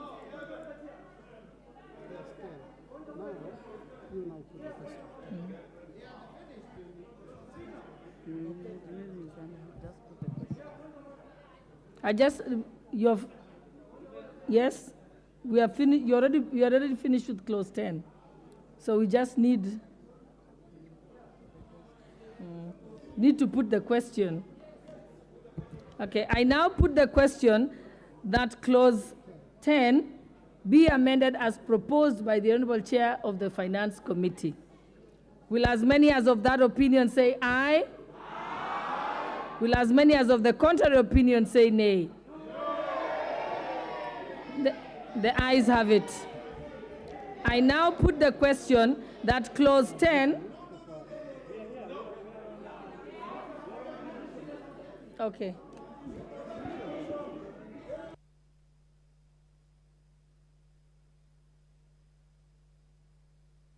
Okay. We ask for the bell to be rung for 5 minutes. Please ring the bell for 5 minutes.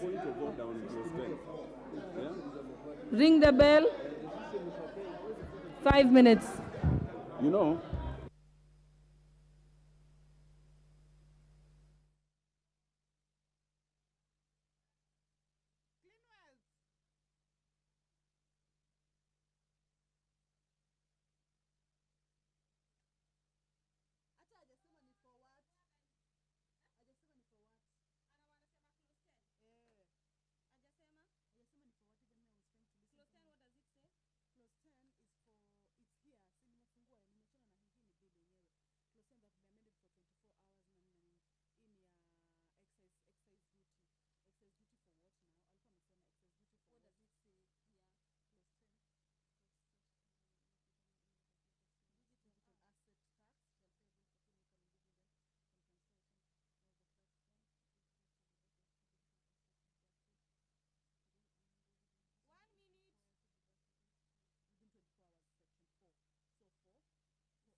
The division bell at the National Assembly is currently on, and the division bell is occasioned to divergent views on the fate of clause number 10 that has had members of the Kenya Kwanza coalition voting in favor of the proposals by the committee in this particular bill. The amendment by Honorable Member for Kitui Central, Honorable Makali Mulu, is the elephant in the room, and members of the National Assembly will now be having a roll call or electronic voting in the event that the electronic gadgets are up and working to determine the fate of this particular clause. In this particular clause, the Honorable Member for Kitui Central is seeking to amend subsection 4 of clause number 10, where a person is required to deduct the digital asset tax within 24 hours after making the deduction, also remit the amount so deducted to the commissioner together with the return of the amount of the payment as well as the amount of tax deducted and such other information as the commissioner may require. This is a clause that has divided the House over what the fate of this particular clause is. The committee is proposing 24 hours for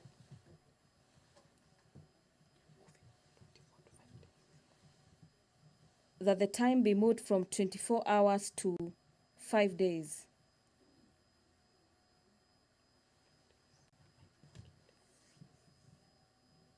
The members of Kenya Kwanza Coalition have voted objecting to the amendment by Honorable Makali Mulu,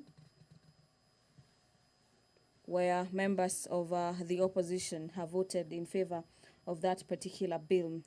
The contestation that has led to the division bell being called, and members of the National Assembly are currently walking into the chamber, those who had probably left before, and immediately the lapse of the 5 minutes directed by the chair, who is Gladys Honorable Boss, has lapsed. The doors will be closed and the bars will be drawn, a clear indication that the voting of this particular amendment will be taking place.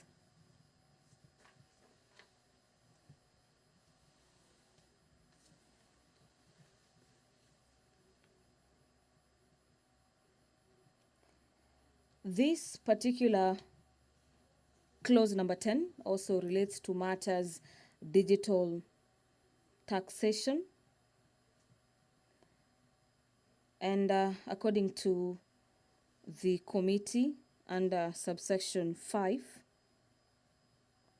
digital assets includes anything of value that is not tangible, and cryptocurrencies, token code, number held in digital form and generated through cryptographic means or otherwise, and by whatever name called, and this is by providing a digital representation of value exchanged with or without the consideration that can be transferred, stored, or exchanged electronically. Under the digital assets, subsection 2,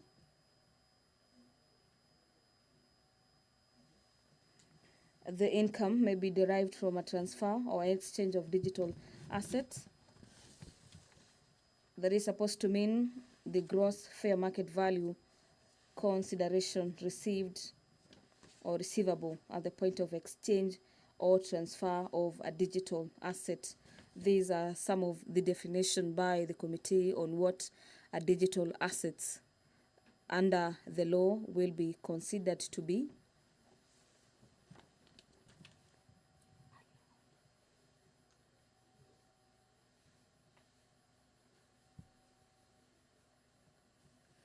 The members of the Azimio coalition on this particular clause urged the chair, Honorable Gladys Boss, to allow members of the National Assembly to ventilate a bit on this clause instead of just voting and moving on.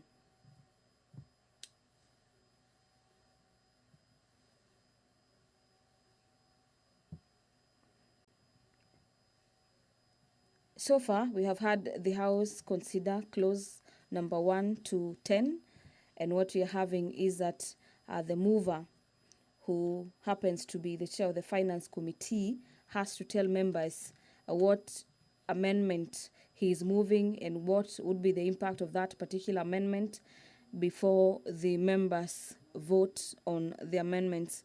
And this is members who are lamenting that the House cannot just vote yes or no without being brought to being updated on what the amendments are about and what would be the ripple effect of amending various clauses in this particular bill.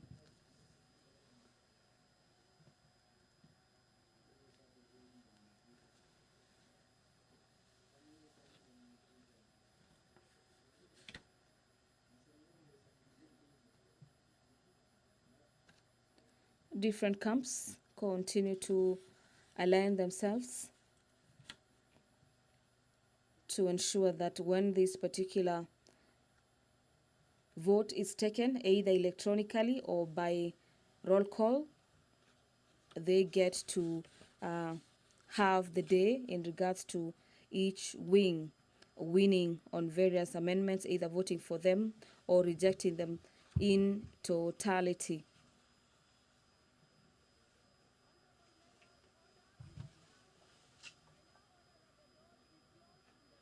So far, various amendments that have been moved are from clause 1 to clause 10. Before clause 10, we had clause 2, where Honorable Member James Nikal was seeking to move further amendments to clause number 2, and that particular amendment was, so to speak, rejected by the House. This particular clause was about digital content monetization, where the Kenya Kwanza wing carried the day, upholding the proposals to tax digital content creators. Honorable James Nikal was proposing to scrap that particular clause. We had members of the National Assembly voting 89 against 87, and so the government wing carried the day. 3 members of the National Assembly were in absentia when this particular roll call was taken.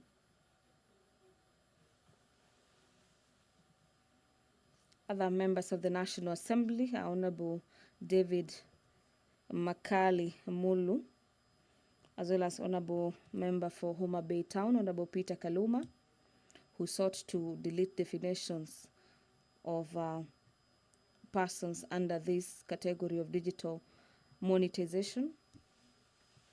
Honorable Robert Mbui withdrew his amendment to this particular clause number 2. This will be the second roll call on clause number 10 after the House conducted a roll call on clause number 2. And so we await to see the fate of this particular vote, on what side will carry the day, and the ripple effect of the passage of these particular clauses. Currently, members of each wing, we have 2 sides, 2 clerks, so to speak, who will be taking the numbers in regards to how members of the National Assembly will be voting either in support or against this particular bill. This is clause number 10. Currently, at any time, the National Assembly will be proceeding on division to determine what side this particular clause will take.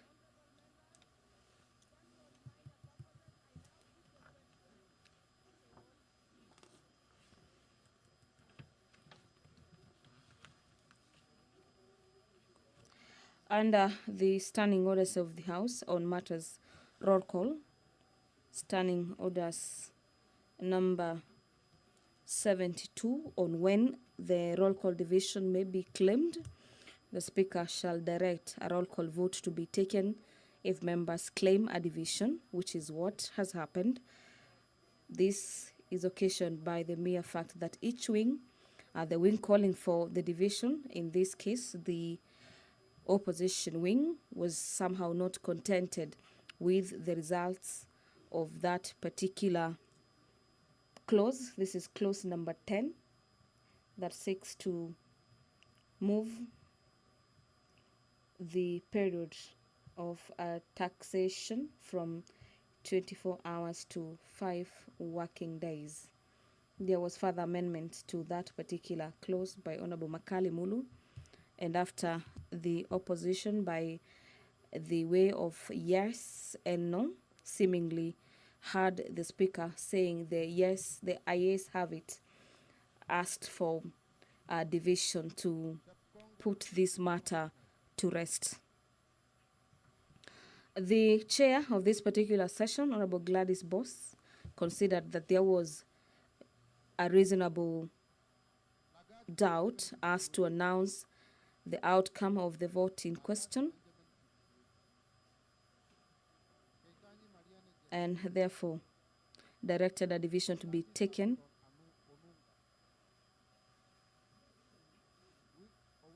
to decide on the fate of clause number 10.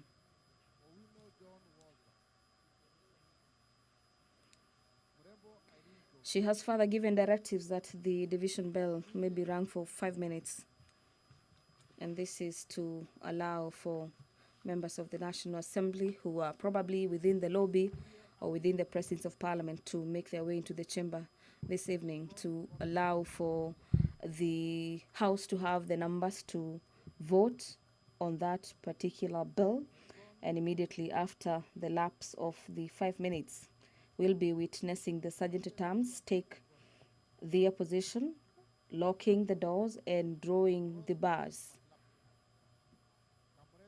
and members of the National Assembly will commence the voting.